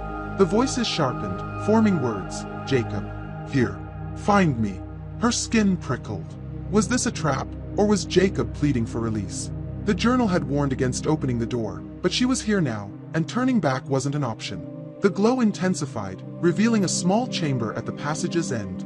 The walls were covered in faded flight logs, pinned haphazardly, their dates all October 12, 1979. Sarah's breath caught as she scanned them. Passenger lists, crew notes, all from Transglobal Flight 727. One log stood out, its handwriting matching the journal's. Jacob Ellis, maintenance crew. Reported strange door in lower galley. Vanished during flight. No trace. Maintenance crew. Jacob wasn't just a passenger, he'd worked for Transglobal, maybe even on this plane. In the center of the chamber, the mist parted, and there it was, the silver watch, floating inches above the floor, its cracked face glowing faintly, hands still frozen at 2:42 a.m. Sarah reached for it, her fingers trembling, but the mist thickened, pushing her back. A figure emerged, Jacob Ellis, his gray hoodie frayed, his face pale but clearer now, with sharp cheekbones and hollow eyes that locked onto hers. "You opened the door," he said, his voice low, echoing inside her head. "You're here now. Like me." Sarah stumbled back, her throat tight. "Jacob, what do you want? Why are you doing this?" Her voice shook, but she held his gaze, the watch pulsing between them. "I didn't choose this," Jacob said, his form flickering like a bad signal. "The door, it took me. Took all of us." He gestured to the mist, where other figures shimmered, men and women in outdated clothes, their faces blurred, their eyes pleading. The plane never lands. Not for us. But you can stop it. Sarah's heart raced. Stop it how? The watch. The key. She pulled the key from her pocket, its trans-global logo glinting in the glow. Tell me what to do. Jacob's eyes darkened. The watch keeps us here. Break it, and we're free. But you're tied to it now. If you break it, you might not leave either. His voice cracked, and the mist pulsed, the voices rising. Save us. Break it. The chamber shook, a low rumble that matched the plane's groans. Sarah's mind spun. Break the watch, free Jacob and the others, but risk trapping herself? She reached for the watch again, her fingers brushing its cold surface. It vibrated, the ticking deafening, and for a moment, she saw flashes, images of 1979, a packed cabin, Jacob in a trans-global uniform, opening the same door, his face twisting in fear as the mist swallowed him. The vision broke, and Sarah gasped, clutching the watch. The chamber's walls creaked, the logs fluttering like trapped birds. She heard shouts from above, Mike, maybe, or passengers, muffled but frantic. The plane was still in trouble, and she was running out of time. She gripped the watch, its ticking syncing with her pulse, and raised it, ready to smash it against the wall. But Jacob's hand shot out, stopping her, his touch icy but solid. Not yet, he whispered, his eyes desperate. There's more. Find the truth. October 12, 1979. The crash. His form flickered, and the mist surged, pushing Sarah back. The watch slipped from her hand again, falling into the mist, and Jacob vanished, his voice echoing, Find the truth. The chamber shook violently, and Sarah stumbled, the key falling from her pocket. She scrambled to grab it, but the mist coiled around her, pulling her toward the center of the chamber. The voices screamed, Jacob! Now! And the walls began to dissolve, the trans-global logos fading into smooth metal, like the plane's modern interior. She was no longer in the passage, she was back in the galley, but it was wrong, the lights too bright, the air too clean, the passengers gone. Sarah spun, her heart pounding. The galley wall was solid again, no door, no panel. But the key was in her hand, and a new note lay at her feet, its script jagged and fresh, the crash. Find it. The plane lurched, a sickening drop, and the cabin lights flickered, revealing seat 17C, not empty, but occupied by Jacob, his gray hoodie glowing faintly, his head turned toward her. He pointed to the overhead bin, where a faint hum emanated, and the plane plunged again, the screams of passengers returning, louder, more desperate. Sarah's hands shook as she realized the truth was buried in 1979, in a crash no one had recorded, and Jacob was giving her one last chance to uncover it, or join him forever. Sarah Mitchell stood frozen in the galley of Flight 727, her breath shallow as the cabin's unnatural brightness stung her eyes. The plane's violent lurch had stopped, but the air felt wrong, too clean, too still, like a memory of a place rather than the real thing. The note at her feet, the crash. Find it, lay crumpled, its jagged script a chilling reminder of Jacob Ellis's presence.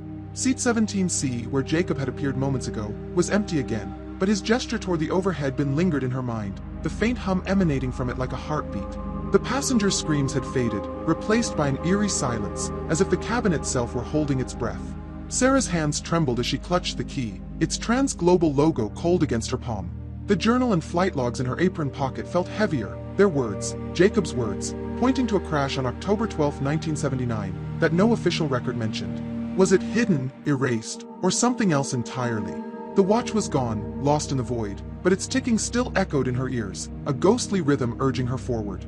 She had to check the overhead bin. Jacob was guiding her, or trapping her, she wasn't sure which. The cabin was unnaturally quiet, the passengers' faces blurred, as if caught in a dream. Sarah glanced at row 10, where Ethan Brooks should have been, but his seat was empty, his cracked phone abandoned on the tray table. Her heart raced. Had he been pulled into the void too? She pushed the thought aside, focusing on seat 17C. The overhead bin's latch gleamed under the harsh lights, the hum growing louder, almost words, find it. Now. Sarah climbed onto the armrest, her flashlight shaking as she clicked open the bin. Inside was a small, metal box, rusted and dented, etched with the trans-global logo. Her breath caught. It was identical to the one in the lower galley, but this one felt heavier, as if it held more than papers. She pulled it out, the hum intensifying, and set it on the seat. The key fit the lock perfectly, turning with a grinding screech. Inside was a bundle of photographs, yellowed and curled, each stamped with Trans-Global Airlines, October 12, 1979. The first showed a smiling crew, Jacob Ellis among them, his gray hoodie replaced by a crisp maintenance uniform, the winged logo prominent on his chest. The next photo was darker, a wrecked plane, its fuselage torn, scattered across a field. Sarah's stomach twisted. A crash. But the database had said no major incidents. She flipped to the final photo, her hand shaking. The same plane, intact, parked in a hangar, but the date was October 13, 1979, one day after the crash. Her mind reeled. A crash that never happened, or one that was covered up. The hum grew louder, forming Jacob's voice. You see it now. Sarah spun, expecting to see him in 17C, but the seat was empty. The cabin lights flickered, and the passengers' faces sharpened, their eyes fixed on her, unblinking, as if they knew something she didn't. Sarah! Mike's voice broke through, urgent and distant. He was at the galley, his face pale, sweat dripping. The cockpit's going crazy, Reynolds says we're off course again, and the systems are shutting down one by one. What did you do? Sarah clutched the box, the photos spilling onto the seat.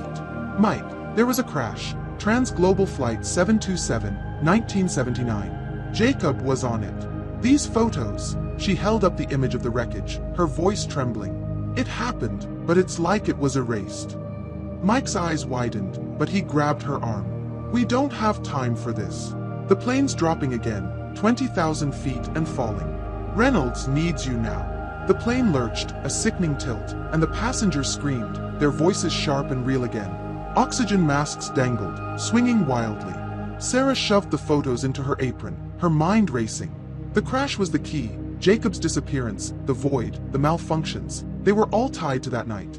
She followed Mike to the cockpit, the hum following her, now a chorus of voices. Jacob, save us. Find the truth. The key in her pocket grew warmer, almost burning, as if urging her to act. Inside the cockpit, Captain Reynolds and First Officer Patel were fighting the controls, the panel a chaos of red and amber lights. Sarah, thank God, Reynolds barked. We're at 18,000 feet, and the engines are losing power. Patel's trying to restart, but something's draining the system. Patel's face was grim, her hands steady despite the shaking plane. It's not a failure, it's interference. The radio's picking up voices, not just static. They keep saying Jacob and crash. Sarah's heart pounded. She pulled out the photos, showing Reynolds the wreckage. This is from October 12, 1979. Trans-Global Flight 727. Jacob Ellis was on it, and he vanished. The records say no crash, but these photos say otherwise. He's trapped, and he's pulling us into it. Reynolds stared at the photos, his jaw tight. A cover-up? That's insane. But he glanced at the panel, where the altimeter spun wildly. If this is connected, how do we stop it? Sarah's eyes fell on the key, still warm in her hand. Jacob said the watch was the key, but it's gone. This key, it opened the door, the box. Maybe it can close something too. She hesitated, the note's words echoing. You're one of us now. Was she already trapped, like Jacob? The plane dropped again, a stomach-churning plunge, and the lights flickered, plunging the cockpit into darkness. The voices roared through the radio. Find the truth. Now. Sarah's flashlight beam caught on a small panel in the cockpit, tucked beneath the co-pilot seat, marked with a faded Trans-Global logo. Her breath stopped. Another lock. She knelt, the key trembling in her hand, and inserted it.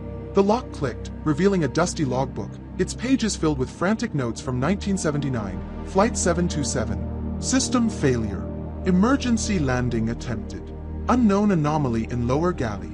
All lost. The plane shuddered, the voices screaming. Jacob. Now. Sarah flipped to the final page, where a single line stood out. The door must stay closed.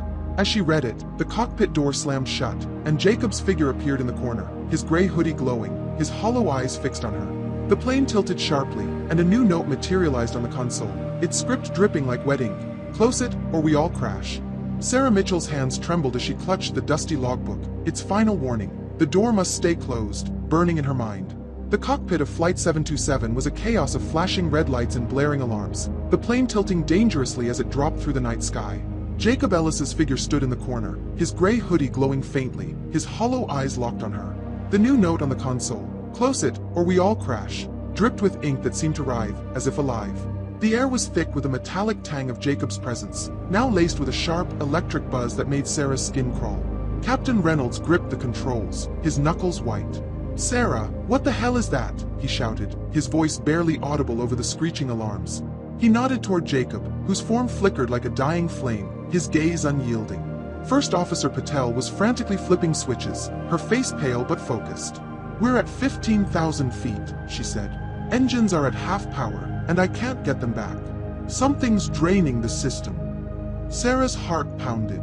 The logbook's words, the photos of the 1979 crash, Jacob's voice, they all pointed to the door in the galley, the one she'd opened, the one that had pulled her into this nightmare. "It's the door," she said, her voice shaking but firm. "Jacob's trapped because of it.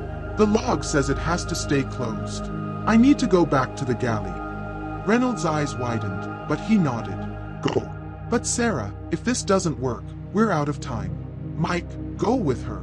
Mike, standing at the cockpit door, looked terrified but gave a sharp nod, his usual skepticism replaced by raw fear. The cabin was a storm of panic as Sarah and Mike pushed through. Passengers clung to seats, oxygen masks swinging, some sobbing, others shouting. Ethan Brooks was in the aisle, his cracked phone clutched tightly, its screen glowing with static. "Ms. Mitchell," he called, his voice trembling. "It's recording again, look." The screen showed the galley wall, the hidden door pulsing with light, and Jacob's figure standing before it, his hand outstretched. "Ethan, stay back," Sarah shouted, her eyes fixed on the galley.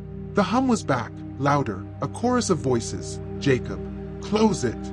Save us," weaving through the cabin like a current. The plane lurched, a sickening drop that sent a tray cart crashing.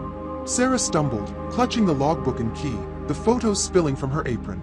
Mike caught her arm, steadying her as they reached the galley. The hidden panel was still there, the door slightly ajar, leaking gray mist that coiled along the floor. The air was freezing, the hum deafening, forming words. "Close it. Now." Sarah's flashlight flickered, its beam swallowed by the mist. She opened the logbook, scanning for more clues. A new page caught her eye, the handwriting frantic. October 12, 1979. The door appeared mid-flight. I opened it, thought it was a maintenance hatch. It wasn't. Something pulled us in, me, the crew, passengers. The plane landed, but we didn't. Close the door, or it takes everyone. Sarah's breath caught.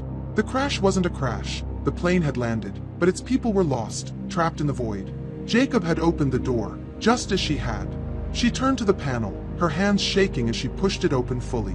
The passage beyond was darker now, the mist thicker, pulsing with faint lights like distant stars. The voices screamed, "Close it! Now!" And Jacob's figure appeared at the passage's end, his gray hoodie glowing, his hand pointing to the second door, still open. "Mike, help me close it," Sarah said, her voice barely audible over the hum. They stepped into the passage, the mist wrapping around them, cold and heavy. The plane groaned, a deep, wrenching sound, and the walls vibrated, as if resisting. Sarah reached the second door, its rusted surface etched with the Trans-Global logo. She pushed, but it wouldn't budge, the mist fighting back, pulling at her like a tide. Mike grabbed her shoulder.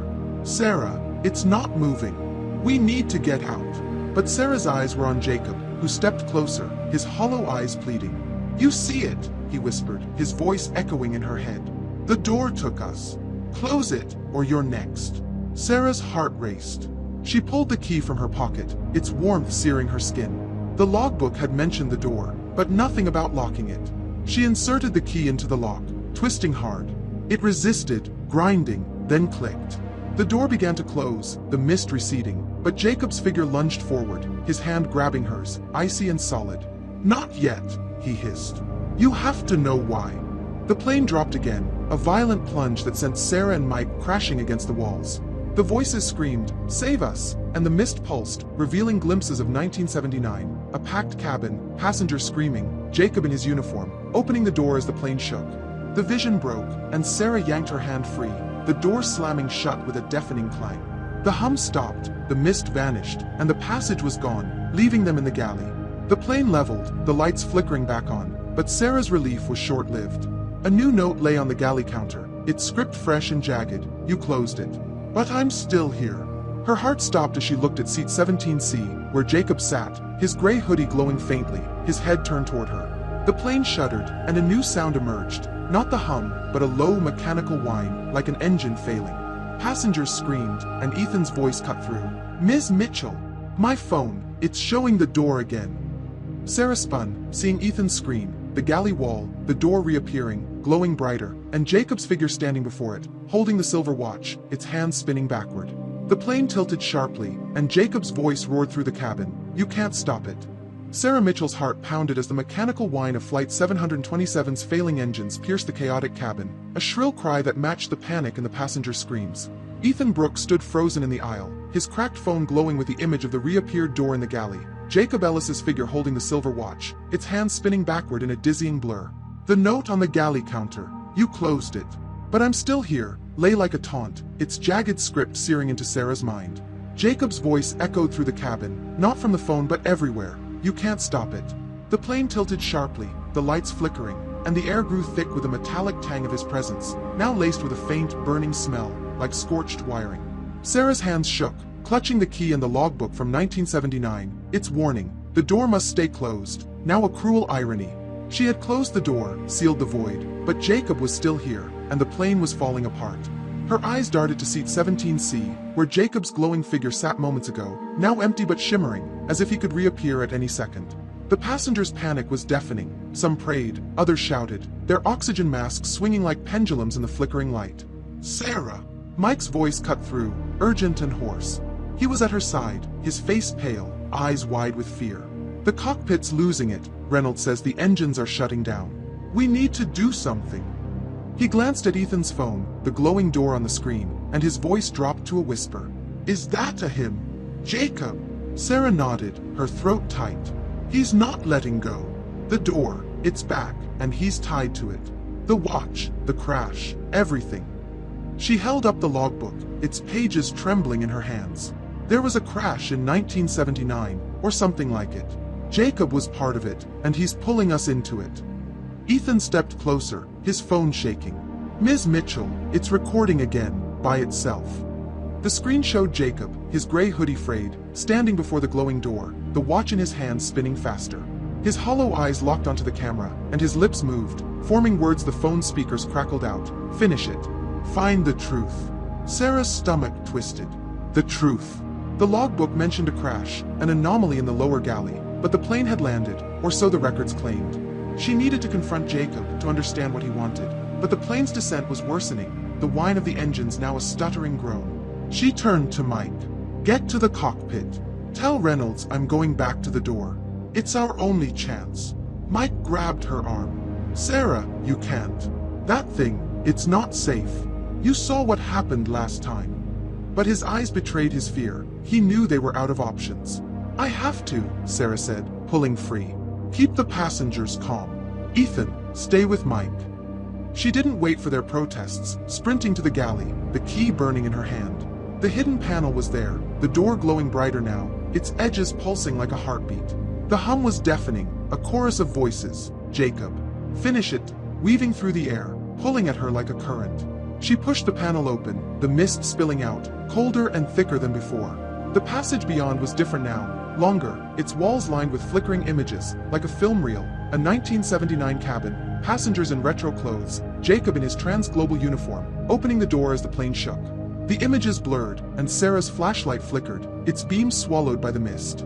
She stepped forward, the logbook heavy in her apron, and reached the second door, its rusted surface etched with October 12, 1979. The key fit the lock, but before she could turn it, Jacob appeared, his form solidifying from the mist. His hollow eyes were desperate, his gray hoodie glowing faintly. "You see it now," he said, his voice echoing in her head. "The crash wasn't a crash. The door, it took us. The plane landed, but we didn't. You opened it again, and now it's happening to you." Sarah's heart raced. "What do you want, Jacob? How do I stop this?" She held up the key, her hand trembling. "The log says to keep the door closed, but you're still here." Jacob's form flickered, his voice cracking. "The watch. It's the anchor. I tried to break it, but it pulled me in. You lost it, but it's still here, in the void. Find it. Destroy it. Or the door will take you too." He pointed to the door, the mist swirling faster, revealing glimpses of other figures. Passengers, crew, their faces twisted in fear. The plane lurched, a violent drop that sent Sarah crashing against the wall. The voices screamed, "Find it! Now!" And the images on the walls sharpened. The 1979 flight, the door opening, a blinding light swallowing the cabin. Sarah's mind spun. The watch was in the void, but going back meant risking everything. She turned the key, the door creaking open, and the mist surged, pulling at her like a tide. She stepped into the void, the air freezing, the hum deafening. The watch floated ahead, its cracked face glowing, hands spinning backward. Faster now. Sarah reached for it, but the mist fought back, coiling around her, whispering, "You're one of us." Jacob appeared beside her, his hand outstretched. "Do it," he urged. "Break it." Sarah grabbed the watch, its heat searing her palm.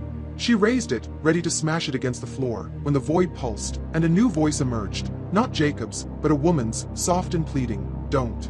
You'll trap us forever." The mist parted, revealing a woman in a trans-global uniform, her face pale, her eyes wide. Behind her were others, dozens, all trapped, all staring at Sarah. The plane plunged again, the screams of the present-day passengers echoing through the void.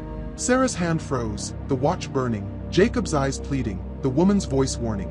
The door behind her glowed brighter, and a new note appeared at her feet, its script jagged and wet. "Choose.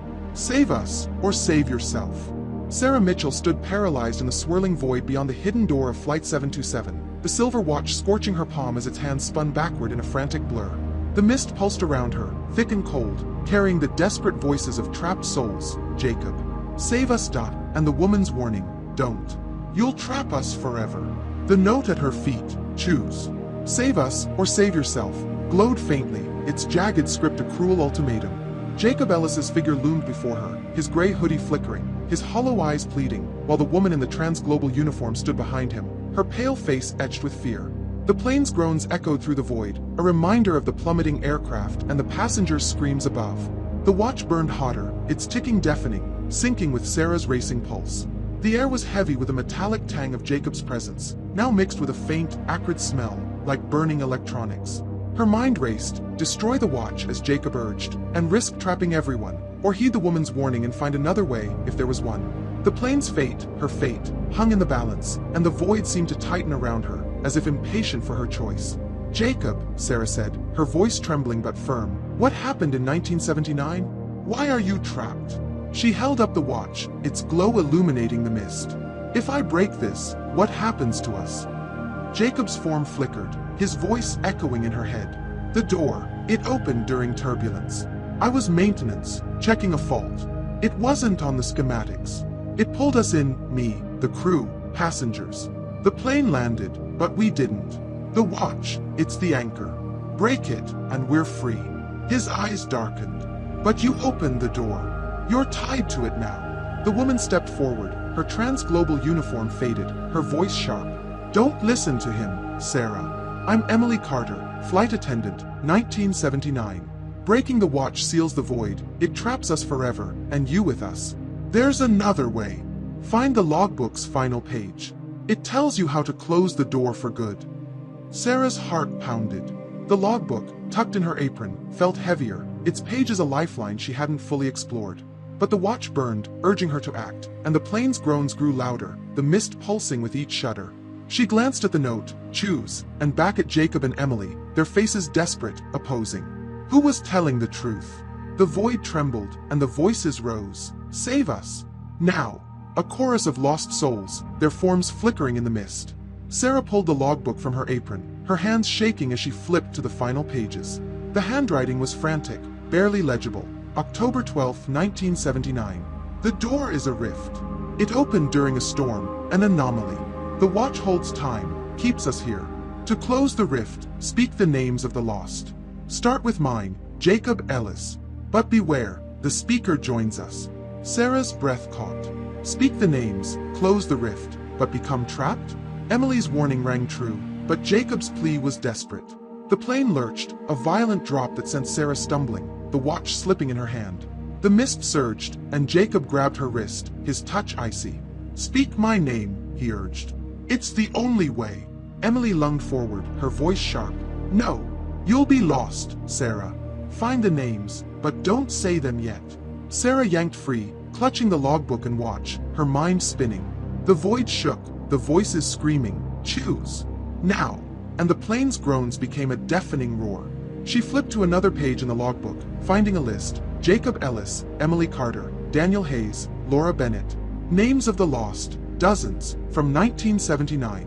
Her eyes scanned the list, her lips trembling, but she stopped short of speaking. The watch burned hotter, its ticking erratic, and the mist parted, revealing a vision. The 1979 cabin, passengers screaming, the door glowing, Jacob and Emily vanishing into light. The vision broke, and Sarah gasped, the watch pulsing in her hand. The plane plunged again, and a shout echoed from above. Mike's voice, frantic. "Sarah, the engines are out. We're at 10,000 feet." The reality of the crash snapped her back. She had to act, but the choice was impossible. Break the watch and risk trapping everyone, or speak the names and join the lost. She turned to the door, still open, its glow blinding. The key in her pocket burned, matching the watch's heat. "Jacob, Emily," she said, her voice steady despite the fear. "I'll find the truth. But I won't lose myself." She stepped back, refusing to speak the names, and slammed the watch against the door's rusted surface. It cracked, the ticking stopping, and the void pulsed violently, the voices screaming, "No!" as the mist surged, swallowing her. Sarah stumbled, expecting darkness, but found herself back in the galley, the door gone, the cabin lights flickering. The passengers' screams were louder, the plane shaking, but the air was lighter, the metallic tang fading. She clutched the logbook, the key, and the broken watch, its face shattered but still warm. Mike was at her side, his face pale. "Sarah, you're back. The engines, they're restarting, but we're still dropping." She looked at seat 17C, empty but shimmering, and a new note appeared on the tray table, its script jagged and wet. "You broke the watch. Now say the names." The plane tilted sharply, and Jacob's figure flickered in the seat, his eyes hollow, his voice a whisper, "Finish it or we fall." Sarah's heart stopped as the cabin blurred, the passengers' faces morphing into those from 1979, their eyes pleading. The logbook fell open in her hands, the list of names glowing, and a new voice, not Jacob's, not Emily's, whispered through the cabin, "Speak or crash." Sarah Mitchell stood frozen in the galley of Flight 727, the shattered watch in her hand a jagged weight, its broken face silent but warm, as if still alive. The cabin blurred around her, passengers' faces flickering into those of 1979, retro clothes, wide eyes, frozen in fear, before snapping back to the present. The logbook lay open in her other hand, the glowing names, Jacob Ellis, Emily Carter, Daniel Hayes, Laura Bennett, pulsing like a heartbeat. The note on the tray table of seat 17C, "You broke the watch. Now say the names," burned in her mind, echoed by the new voice that filled the cabin, "Speak or crash." The plane shuddered, its engines stuttering, the whine piercing through the passengers' screams. The air was heavy, the metallic tang now mixed with a sharp, ozone-like smell, as if the rift between past and present were tearing the plane apart. Sarah's heart pounded, her eyes darting to seat 17C, where Jacob's figure had flickered moments ago, his hollow eyes urging her to act. Mike was at her side, his face pale, his voice hoarse. "Sarah, the engines are barely holding. Reynolds says we're at 8,000 feet. Whatever you're doing, do it fast." Sarah's throat tightened. The logbook warned that speaking the names would close the rift but trap her with the lost souls of 1979. Breaking the watch hadn't worked, it had only angered the void, and now a new voice was pushing her to act. Was it another trapped soul, or something else entirely? She looked at the glowing names, her lips trembling, afraid to speak. The plane lurched, a sickening drop, and the cabin lights flickered, plunging the space into a strobe of light and shadow. Ethan Brooks stumbled into the galley, his cracked phone glowing, its screen showing the hidden door, now pulsing brighter, with Jacob standing before it, his gray hoodie frayed, his hand outstretched. "Ms. Mitchell," Ethan stammered, "it's recording again. It won't stop." The phone speakers crackled, and the new voice emerged, soft but commanding, "Speak the names. End it." Sarah's eyes widened. The voice wasn't Jacob's or Emily's. It was deeper, older, with a weight that made her skin crawl. She grabbed the phone, the image of the door shaking, and saw a new figure behind Jacob, a man in a Trans-Global pilot's uniform, his face shadowed but his eyes glowing faintly, like embers. "Who are you?" she whispered, her voice barely audible over the plane's groans. The cabin blurred again, the passengers' faces morphing into 1979's, their screams echoing with those from the past. Sarah's flashlight flickered, its beam catching on seat 17C, where a new note appeared, its script jagged and wet, "Speak or join us." The logbook grew heavier, the names glowing brighter, and the voice roared through the cabin, "Now." Sarah's mind raced. She couldn't speak the names, not yet. She needed to know who this new voice was, what it wanted. She flipped through the logbook, finding a new page, the handwriting different, steadier. October 12, 1979. Captain Daniel Hayes. The rift opened during a storm. I tried to close it, but it took us, crew, passengers, all. The names hold the key, but the speaker pays the price. I'm still here, waiting. Sarah's breath caught. Daniel Hayes, the new voice. The captain of the 1979 flight. The plane plunged, the screams deafening, and Sarah stumbled, clutching the logbook. Mike grabbed her arm. Sarah, we're out of time. The cockpit's losing everything. Reynolds says we're minutes from impact. His eyes darted to Ethan's phone, where Daniel's figure stepped closer, his glowing eyes fixed on Sarah. Daniel Hayes, Sarah said, her voice trembling, testing the name without fully committing.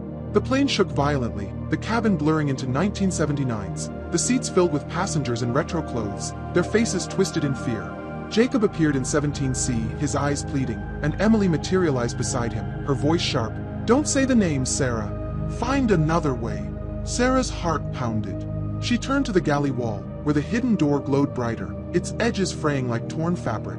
The key in her pocket burned, urging her to act. She pulled it out, its trans-global logo pulsing, and pressed it against the wall.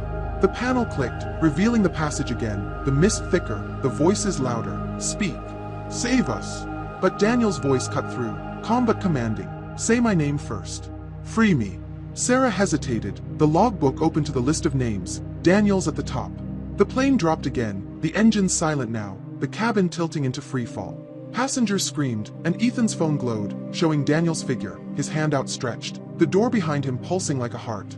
Sarah's lips parted, the name on her tongue, but she stopped, remembering Emily's warning. Instead, she shouted, Daniel, tell me how to close it without the names. The mist pulsed, and Daniel's figure solidified, his pilot's cap tilted, his eyes glowing. The key, he said, his voice echoing in her head. Lock the door, but you must stay inside. One must stay to close the rift. The plane shuddered, and the cabin blurred fully into 1979, the modern passengers gone, replaced by those from the past, their eyes fixed on Sarah. She stumbled to the door, the key burning in her hand. The passage was open, the mist swallowing her flashlight's beam. She inserted the key, twisting hard, and the door began to close, the voices screaming, No, as the mist fought back. Daniel's figure loomed, his hand grabbing hers, his touch icy. Stay, he whispered, or it opens again. The plane plunged, the cabin lights dying, and a new note appeared at Sarah's feet, its script glowing, one must stay. The door was half closed, the mist pulling at her, and Jacob's voice roared, choose now. Sarah's hand trembled on the key, the plane falling, and she realized the rift demanded a sacrifice, her or everyone else. Sarah Mitchell's hand trembled on the key, its burning metal searing her palm as she stood in the hidden passage of Flight 727, the glowing door half closed before her. The mist swirled violently, pulling at her like a riptide, its cold tendrils laced with the acrid smell of scorched wiring and decay. Daniel Hayes' figure loomed, his trans-global pilot's uniform sharp in the flickering light, his glowing eyes fixed on her. Stay, he repeated, his voice a low command echoing in her head. The note at her feet, one must stay, glowed faintly, its jagged script a chilling ultimatum. The plane plunged, its engines silent, the cabin blurring into 1979, where passengers in retro clothes stared at her with desperate, hollow eyes. The logbook in her apron felt like a lead weight, its list of names, Jacob Ellis, Emily Carter, Daniel Hayes, pulsing as the voices screamed, choose now. The plane's freefall was deafening, the passengers' screams from the present mixing with those from 1979, creating a cacophony that threatened to drown her thoughts. Sarah's heart pounded.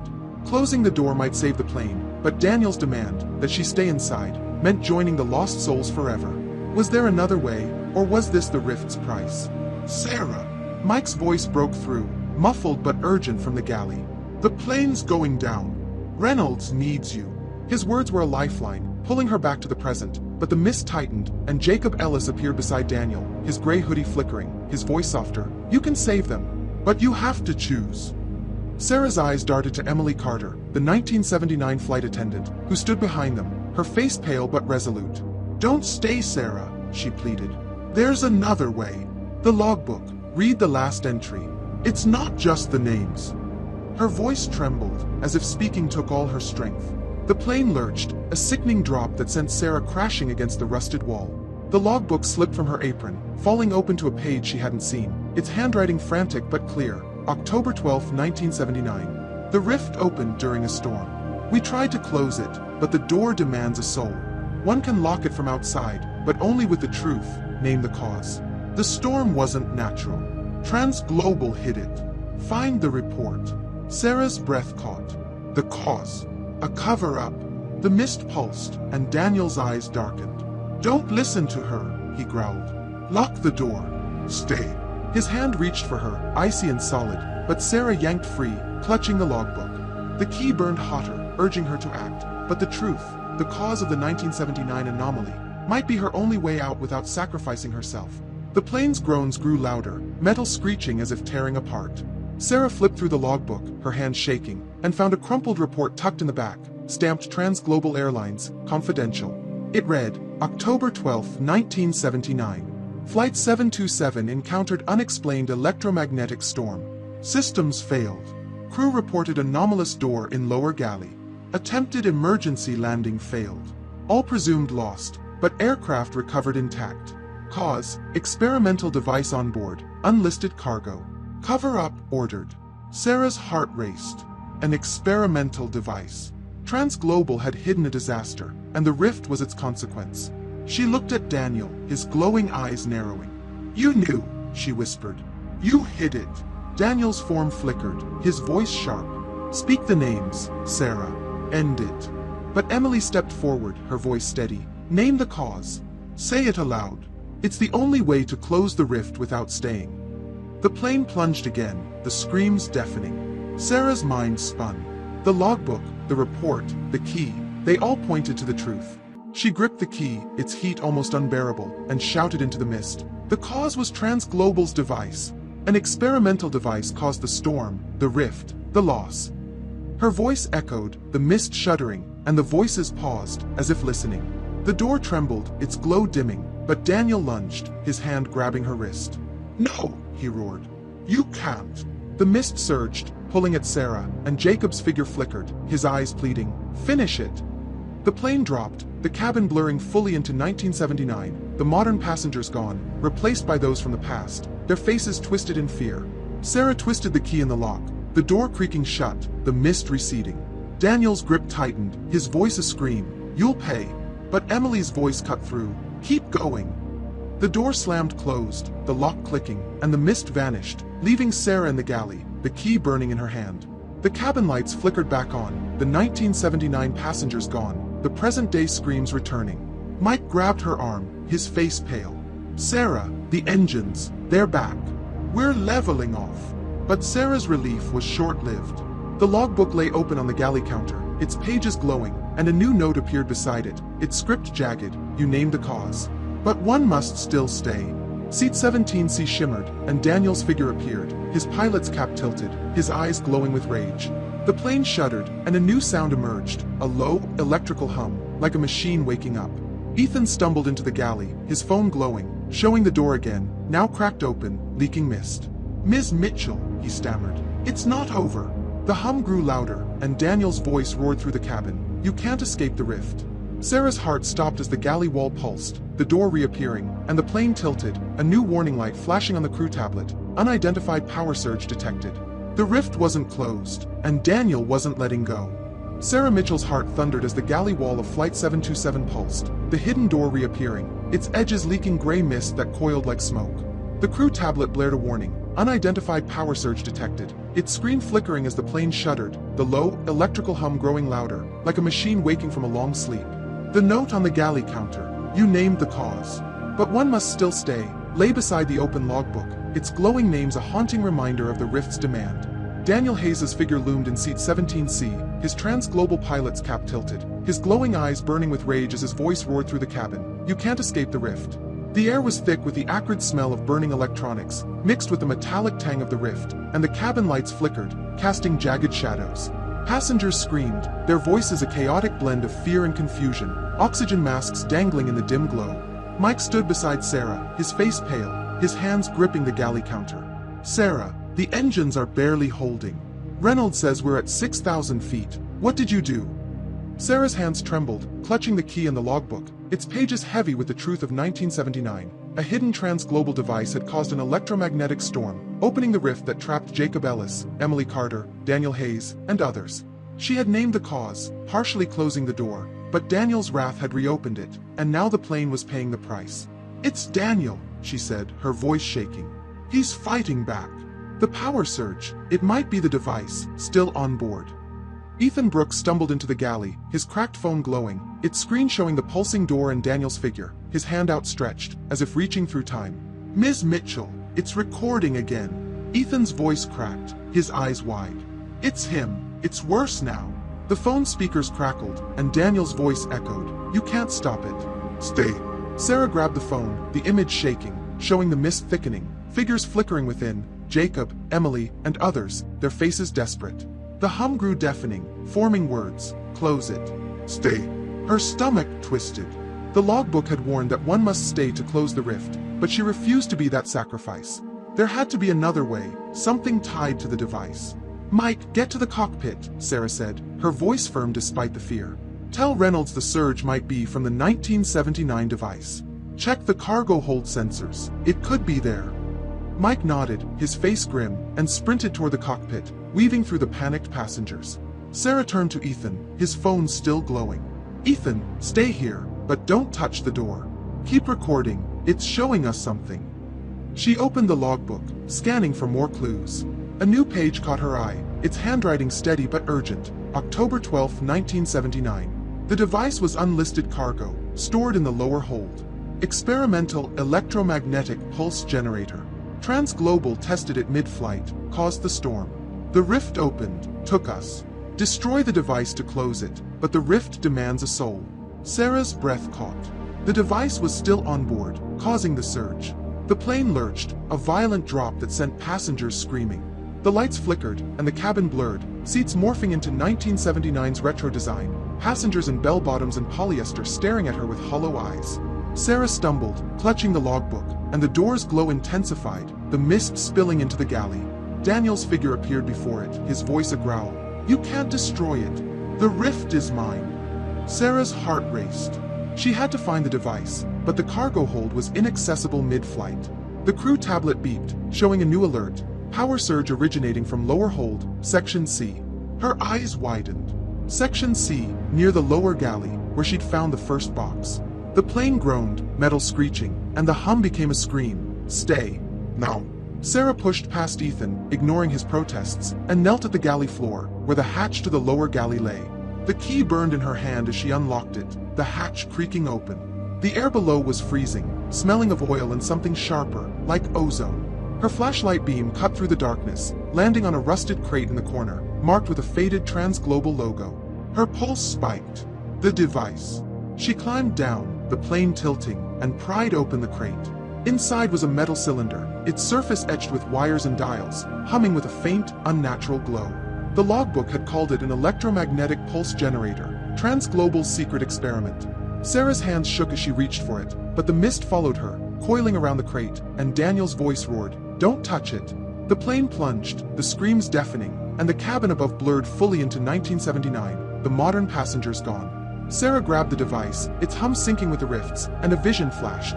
1979, the cabin shaking, Daniel at the controls, the device glowing as the door opened, swallowing the crew. The vision broke, and Sarah stumbled, the device burning her hands. Ethan's voice echoed from above. Ms. Mitchell. The door. It's opening wider. She climbed back to the galley, the device heavy in her arms, and saw the door pulsing, Daniel's figure blocking it, his eyes blazing. You can't, he growled. But Emily's voice cut through, faint but clear. Destroy it, Sarah. It's the only way. Sarah raised the device, ready to smash it, when the plane dropped sharply, the lights dying. The mist surged, and Daniel lunged, his icy hand grabbing her wrist. A new note appeared at her feet, its script glowing. Destroy it, and you stay. The plane tilted, the hum deafening, and Daniel's voice roared, choose, or we all burn. Sarah Mitchell's hands burned as she gripped the humming Transglobal device, its metal surface glowing with an unnatural light that pulsed in time with the chaotic shudder of Flight 727. The galley was a maelstrom of mist and shadow, the hidden door leaking gray tendrils that coiled around her like a noose. Daniel Hayes's figure loomed before it, his Transglobal pilot's cap tilted, his glowing eyes blazing with fury. His icy grip on her wrist tightened, his voice a roar, choose, or we all burn. The note at her feet, destroy it, and you stay, glowed faintly, its jagged script a chilling echo of the logbook's warning. The plane plunged, its engines silent, the cabin blurring into 1979, where passengers in retro clothes stared with hollow, desperate eyes.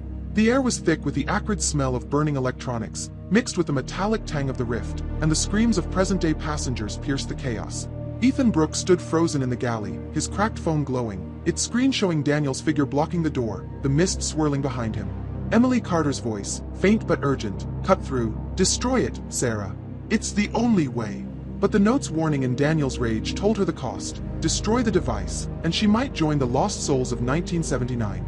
Sarah's heart pounded, the logbook heavy in her apron, its pages detailing the 1979 anomaly. An experimental electromagnetic pulse generator had opened the rift, trapping Jacob Ellis, Emily Carter, Daniel Hayes, and others. The device in her hands was the source, and now it was draining the plane, pulling it toward disaster. She had to act, but the choice was unbearable: destroy it and risk entrapment, or defy Daniel and lose everything. Sarah! Mike's voice echoed from the cockpit door, hoarse and frantic. Reynolds says we're at 4,000 feet. The engines are dead, we're gliding. His face was pale, sweat dripping, his eyes darting to the glowing device. What is that thing? It's the cause, Sarah said, her voice shaking. Transglobal's device from 1979. It opened the rift, and it's doing it again. She glanced at Ethan's phone, where Daniel's figure moved closer, his hand outstretched, the mist pulsing. The screen crackled, and Emily's voice emerged. Sarah, you can't let him win. Destroy it, but protect yourself. Sarah's mind raced. Protect herself? The logbook had mentioned naming the cause and closing the door, but Daniel's resistance suggested the rift wasn't just tied to the device, it was tied to him. She pulled the logbook from her apron, flipping to a new page, the handwriting frantic. October 12, 1979. Daniel Hayes activated the device, against orders. He opened the rift, hid the truth. To close it, destroy the source and name the betrayer. Sarah's breath caught. Daniel wasn't just a victim, he was responsible. The plane lurched, a sickening drop that sent Ethan stumbling, his phone clattering to the floor. The mist surged, and Daniel's voice roared, "You can't." Sarah's hands trembled, the device burning hotter, its hum sinking with the rift's pulse. She looked at Daniel, his glowing eyes narrowing. "You did this," she shouted. "You activated the device, Daniel Hayes. You betrayed them." The mist shuddered, the voices pausing, as if stunned. Daniel's figure flickered, his rage faltering, and Emily's voice grew stronger. "Yes, Sarah! Name him!" The plane tilted, the screams deafening, and Sarah raised the device, its glow blinding. She slammed it against the galley counter, the metal cracking, sparks flying. The hum faltered, and the door's glow dimmed, the mist receding slightly. Daniel lunged, his icy hand grabbing her arm. "No!" he roared, his form solidifying, his pilot's cap falling to reveal a face twisted with guilt and fury. "You'll ruin everything." The plane plunged, the cabin blurring fully into 1979, the modern passengers gone, replaced by those from the past, their eyes fixed on Sarah. She yanked free, clutching the broken device, its wires sparking. "Daniel Hayes, you caused the rift," she shouted, her voice echoing through the galley. The mist pulsed, the door trembling, and Emily's figure appeared beside Daniel, her voice steady. "Keep going, Sarah. Destroy it completely." Sarah smashed the device again, shards flying, and the hum stopped, the mist thinning. The door began to close, its edges fading, but Daniel's figure surged forward, his hands reaching for her throat. "You'll stay," he roared, and the plane dropped, a free fall that sent screams echoing through the cabin. Ethan grabbed his phone, its screen glowing, showing the door half closed, the mist receding. "Ms. Mitchell, it's working," he shouted, but his voice cracked as Daniel's figure turned toward him, the screen glitching. Sarah's heart raced. She grabbed the key, its Transglobal logo warm, and jammed it into the door's lock, twisting hard. The door slammed shut, the mist vanishing, and Daniel's figure flickered, his roar fading. "No!" The cabin snapped back to the present, the 1979 passengers gone, the modern screams returning. The lights flickered on, and the engines sputtered, a faint hum returning. Mike grabbed Sarah's arm, his face pale. "The engines, they're restarting. We're leveling off." But Sarah's relief was short-lived. The logbook lay open on the counter, its pages glowing, and a new note appeared beside it, its script jagged, "You named the betrayer. But the rift still hungers." Seat 17C shimmered, and a new figure appeared. Not Daniel, not Jacob, but a woman in a 1979 passenger dress, her eyes hollow, her voice a whisper. "You closed the door, but we're still here. Find the final piece." The plane shuddered, and a new warning flashed on the crew tablet. Electromagnetic anomaly detected, lower hold. The rift wasn't gone, and something else was waking. Sarah Mitchell stood in the galley of Flight 727, her hands trembling as she clutched the logbook, its glowing pages casting an eerie light. The cabin had snapped back to the present, but the air was charged with a faint static hum, like a storm brewing inside the plane. The new note, "You named the betrayer." But the rift still hungers, lay beside the shattered remains of the transglobal device, its wires silent but warm, as if still alive. The woman in the 1979 passenger dress had appeared in seat 17C, her hollow eyes and whispered warning, "Find the final piece," echoing in Sarah's mind. The crew tablet blared a new alert, "Electromagnetic anomaly detected, lower hold." The plane shuddered, its engines sputtering, and the passengers' screams filled the air, a reminder that the rift was far from closed. The metallic tang of the rift lingered, now mixed with a sharp electric buzz that made Sarah's skin prickle. Mike was at her side, his face pale, sweat beading on his brow. "Sarah, the engines are holding, but barely," he said, his voice hoarse. "Reynolds says we're at 5,000 feet, gliding toward LA. What's this final piece?" His eyes darted to seat 17C, empty now, but the air shimmered, as if the woman could reappear. Sarah's heart raced. The logbook had revealed Daniel Hayes' betrayal, activating the experimental device that opened the rift in 1979, but the new woman's warning suggested something was still missing. The anomaly in the lower hold might be tied to it, another piece of Transglobal's hidden disaster. "Mike," she said, her voice steady despite the fear, "I need to check the lower hold. The anomaly, it's connected to the rift. Tell Reynolds to keep the plane steady." Mike grabbed her arm, his eyes wide. "You're going back down there? After everything? Sarah, we're barely airborne." But his grip softened, his fear giving way to trust. "Fine. I'll cover the cabin. But be fast." Ethan Brooks stood nearby, his cracked phone glowing, its screen showing static but no new images. "Ms. Mitchell," he stammered, "my phone, it's buzzing, like it's picking something up." The device vibrated in his hands, the static crackling with faint voices. "Find it. Now." Sarah's stomach twisted. The rift was still active, and Ethan's phone seemed to be its conduit. "Ethan, stay here," Sarah said, handing him the logbook. "If anything happens, read this. Look for anything about a final piece." She grabbed the key, its Transglobal logo warm, and headed for the lower galley hatch, the tablet's alert flashing in her mind. "Lower hold, Section C." The plane lurched, a low groan echoing through the fuselage, and the passengers' screams grew louder. Sarah knelt at the hatch, her flashlight beam cutting through the darkness as she unlocked it. The air below was colder, heavy with the smell of oil and ozone, the static hum louder now, like a heartbeat. She climbed down, her footsteps echoing in the cramped space, and swept her flashlight across the lower hold. The rusted crate where she'd found the device was empty, but a faint glow came from a corner, where a small, locked panel was embedded in the wall, marked with a faded Transglobal logo. Her pulse spiked. The key fit the lock, turning with a grinding click. The panel opened, revealing a bundle of papers and a small, metal disc, etched with intricate circuits, pulsing with a faint blue light. The papers were Transglobal maintenance logs, dated October 12, 1979, and one entry stood out: secondary device component, stored in lower hold. Backup for electromagnetic pulse generator. Deactivated but unstable. Do not remove. Sarah's breath caught. The final piece, a backup component, still on board, still active. The plane shuddered, the hum intensifying, and the disc glowed brighter, its circuits sparking. Sarah grabbed it, its surface warm and vibrating, and a vision flashed. 1979, the cabin shaking, Daniel Hayes at the controls, the device glowing as the rift opened, a second component sparking in the hold, pulling passengers into the void. The vision broke, and Sarah stumbled, the disc burning in her hands. The voices returned, louder. "Find it. End it." She climbed back to the galley, the disc pulsing, and found Ethan flipping through the logbook, his face pale. "Ms. Mitchell, it says here, the device had a backup, a stabilizer. If it's active, it keeps the rift open." He pointed to a page, its handwriting frantic. "Destroy the stabilizer to close the rift, but it must be done outside the door." Sarah's heart pounded. The door. She turned to the galley wall, where the hidden panel glowed faintly, the mist leaking again. The plane lurched, and Mike burst into the galley, his voice frantic. "Sarah, Reynolds says we're at 3,000 feet. The airport's in sight, but the systems are failing again." His eyes widened at the disc. "Is that it?" Sarah nodded, clutching the disc. "It's the stabilizer. I need to destroy it, but not here, outside the door." She approached the panel, the key burning in her hand, and pushed it open. The passage was back, the mist thicker, the voices screaming, "End it! Now!" The door at the passage's end glowed, half open, and a new figure appeared. Not Daniel, not Jacob, not Emily, but the woman in the 1979 dress, her eyes hollow. "You found it," the woman whispered, her voice soft but urgent. "I'm Laura Bennett, passenger, 1979.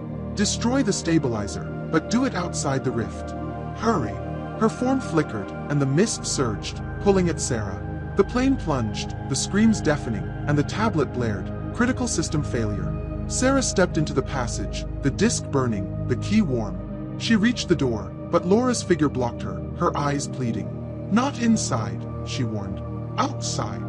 The plane tilted, and a new note appeared at Sarah's feet, its script jagged. Destroy it now, or stay forever. The disc glowed brighter, the voices roaring, and a new figure emerged from the mist. Daniel, his eyes blazing, his voice a scream. You'll never close it. Sarah's heart stopped as the plane dropped, the door pulsing, and the rift's pull tightened, threatening to swallow her whole. Sarah Mitchell's hands burned as she clutched the glowing stabilizer disc, its pulsing circuit searing her skin in the shadowy passage of Flight 727. The hidden door loomed before her, leaking thick gray mist that coiled like a living thing, its edges fraying as Daniel Hayes' figure blocked the way, his transglobal pilot's cap tilted, his blazing eyes fixed on her. His voice roared through the passage. You'll never close it. Laura Bennett, the 1979 passenger in a faded dress, stood behind him, her hollow eyes pleading. Destroy it outside, Sarah. Hurry. The note at her feet, destroy it now, or stay forever, glowed faintly, its jagged script a desperate ultimatum. The plane plunged, its silent engines and screeching metal signaling a crash seconds away, while the passengers' screams blended with those from 1979, echoing through the mist. The air was thick with ozone and decay, the disc's hum syncing with the rift's pulse, making Sarah's skin prickle. The crew tablet's alert, critical system failure, still blared in her mind, and the plane's altitude was dangerously low, barely 3,000 feet. Mike's voice echoed from the galley, frantic. Sarah, we're out of time. Reynolds says we're crashing. Ethan's phone, still in the galley, crackled with static, its screen showing the pulsing door and Daniel's figure, his hand outstretched as if to pull her in. Sarah's heart pounded. The logbook in her apron detailed the 1979 anomaly. A transglobal electromagnetic device and its stabilizer had opened the rift, trapping Daniel, Laura, Jacob Ellis, and others. Destroying the stabilizer outside the rift, as Laura urged, might close it, but Daniel's rage suggested a trap. The key in her pocket burned, urging her to act, but the logbook's warning, the rift demands a soul, loomed large. Could she trust Laura, or was this another lure to trap her? Sarah! Mike's voice broke through, closer now, as he appeared at the passage's entrance, his face pale. The cockpit's losing everything. Reynolds is gliding toward LA, but we've got minutes. His eyes widened at the glowing disc. Is that it? The thing causing this? Sarah nodded, her throat tight. It's the stabilizer. Laura says to destroy it outside the rift, but Daniel, she glanced at Daniel, his form flickering, his voice a growl. You'll stay. Laura's voice cut through, softer but firm. Outside, Sarah. It's the only way. The plane lurched, a sickening drop that sent Sarah stumbling against the rusted wall. The mist surged, pulling at her, and the voices screamed, End it. No. She clutched the disc, its heat unbearable, and made her choice. Mike, help me get back to the galley, she said, her voice steady despite the fear. I need to destroy this outside the passage. Mike grabbed her arm, pulling her back as Daniel lunged, his icy hand grazing her shoulder. No, he roared, the mist thickening. Sarah twisted free, the key burning in her pocket, and stumbled into the galley, the passage sealing behind her with a deafening clang. The cabin was chaos, passengers screaming, oxygen masks swinging, the lights flickering as the plane tilted. Ethan stood frozen, his phone glowing, its screen showing the door, now closed, but the mist leaking through its edges. Ms. Mitchell, it's still there, he stammered, the static crackling with Daniel's voice. You can't escape. Sarah ignored him, clutching the disc, its circuit sparking. She needed something to destroy it, a hammer, a fire extinguisher, anything. She grabbed a metal tray from the galley cart, its edge sharp, and slammed it against the disc. Sparks flew, the hum faltering, but the disc held, its glow pulsing stronger. The plane plunged, the screams deafening, and Laura's voice echoed from nowhere. Harder, Sarah! Outside the rift! Sarah raised the tray again, smashing it with all her strength, and the disc cracked, its circuit snapping, the glow dimming. The plane shuddered, the lights flickering, and the mist receded, the door's glow fading. The engine sputtered, a faint hum returning, and Mike shouted, It's working! Reynolds says we're stabilizing. But Sarah's relief was cut short. The logbook fell open on the galley counter, its pages glowing, and a new note appeared, its script jagged and wet. You broke the stabilizer. But the rift demands payment. Seat 17C shimmered, and Laura appeared, her 1979 dress frayed, her eyes hollow but urgent. You're almost there, she whispered. The final piece, it's not the device. It's the truth. Name the cover-up. Transglobal hid us, erased us. Say it aloud. The plane groaned, and Daniel's figure flickered beside Laura, his voice a scream. No. You'll ruin everything. Sarah's heart raced. The logbook had mentioned Transglobal's cover-up, hiding the 1979 anomaly, the lost passengers, the device. She clutched the key, its warmth steadying her, and shouted into the cabin. Transglobal covered up the 1979 crash. They hid the rift, the device, the lost souls. Her voice echoed, the mist shuddering, and the door's glow dimmed further, the voices pausing. But Daniel lunged from seat 17C, his form solidifying, his hands reaching for her throat. You'll pay, he roared, and the plane tilted sharply, the tablet blaring, electromagnetic anomaly intensifying.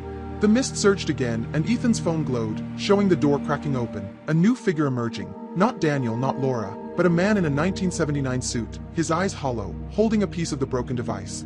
His voice was a whisper. You named the truth. Now seal it. The plane plunged, the cabin blurring into 1979, the modern passengers fading, and Sarah realized the rift was fighting back, demanding one final act to close it forever, or pull them all into the void. Sarah Mitchell stood frozen in the galley of Flight 727, her heart pounding as the plane plunged through the night sky, its cabin flickering between the present and the ghostly blur of 1979. The new figure, a man in a 1979 suit, his eyes hollow, clutching a jagged piece of the shattered transglobal device, stood before seat 17C, his voice a chilling whisper. You named the truth. Now seal it. The note on the galley counter. You named the betrayer. But the rift still hungers, lay beside the open logbook, its glowing names pulsing faintly. The air was thick with the electric buzz of the rift, mixed with the acrid stench of burning wires, and the passenger screams echoed, a desperate chorus from two timelines. The crew tablet blared, electromagnetic anomaly intensifying. The plane was at 2,000 feet, gliding toward Los Angeles, but the engines sputtered, their hum faltering. Mike stood beside Sarah, his face pale, his voice hoarse. Sarah, Reynolds says we're seconds from crashing. What's that guy talking about? Sealing it. His eyes darted to the man in the suit, whose form flickered like a dying signal. Sarah's hands trembled, clutching the key, its Transglobal logo warm and pulsing. The logbook in her apron detailed the 1979 anomaly, Transglobal's experimental device, Daniel Hayes' betrayal, and the rift that trapped dozens, including Jacob Ellis, Emily Carter, and now this man. Laura Bennett's warning to destroy the stabilizer outside the rift had worked, but the rift was still open, demanding a final act.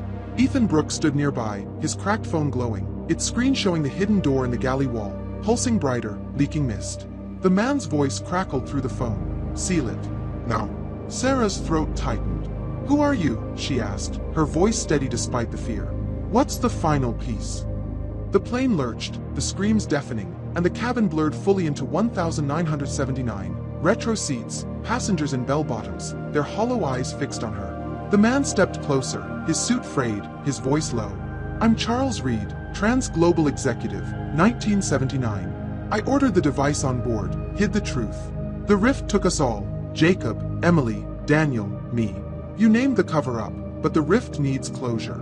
Speak the final truth. Transglobal's greed caused it. Then lock the door. His eyes softened, almost pleading. But it demands a price. Sarah's heart raced. The logbook had hinted at a cost, a soul to close the rift. She flipped to its final page, the handwriting frantic. October 12, 1979. The rift was our fault, Transglobal's greed, testing an unproven device for profit.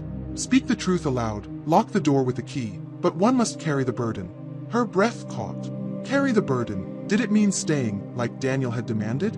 The plane plunged, the lights dying, and Daniel's figure flickered beside Charles, his eyes blazing. Don't, he roared. You'll trap us. Emily and Laura appeared, their voices urgent. Say it, Sarah. End it. The mist surged, pulling at her, and the voices screamed, now. Sarah clutched the key, its heat searing, and shouted into the chaos. Transglobal's greed caused the rift. They tested the device for profit, knowing it wasn't safe. Her voice echoed, the mist shuddering, and the door's glow dimmed, the voices pausing. Charles nodded, his form fading, but Daniel lunged, his icy hand grabbing her arm. You'll pay, he roared, and the plane dropped, the cabin shaking. Sarah yanked free, the key burning, and ran to the galley wall, where the door pulsed. Ethan's phone crackled, showing Charles, Emily, and Laura fading, their eyes grateful but desperate. Lock it, Charles whispered.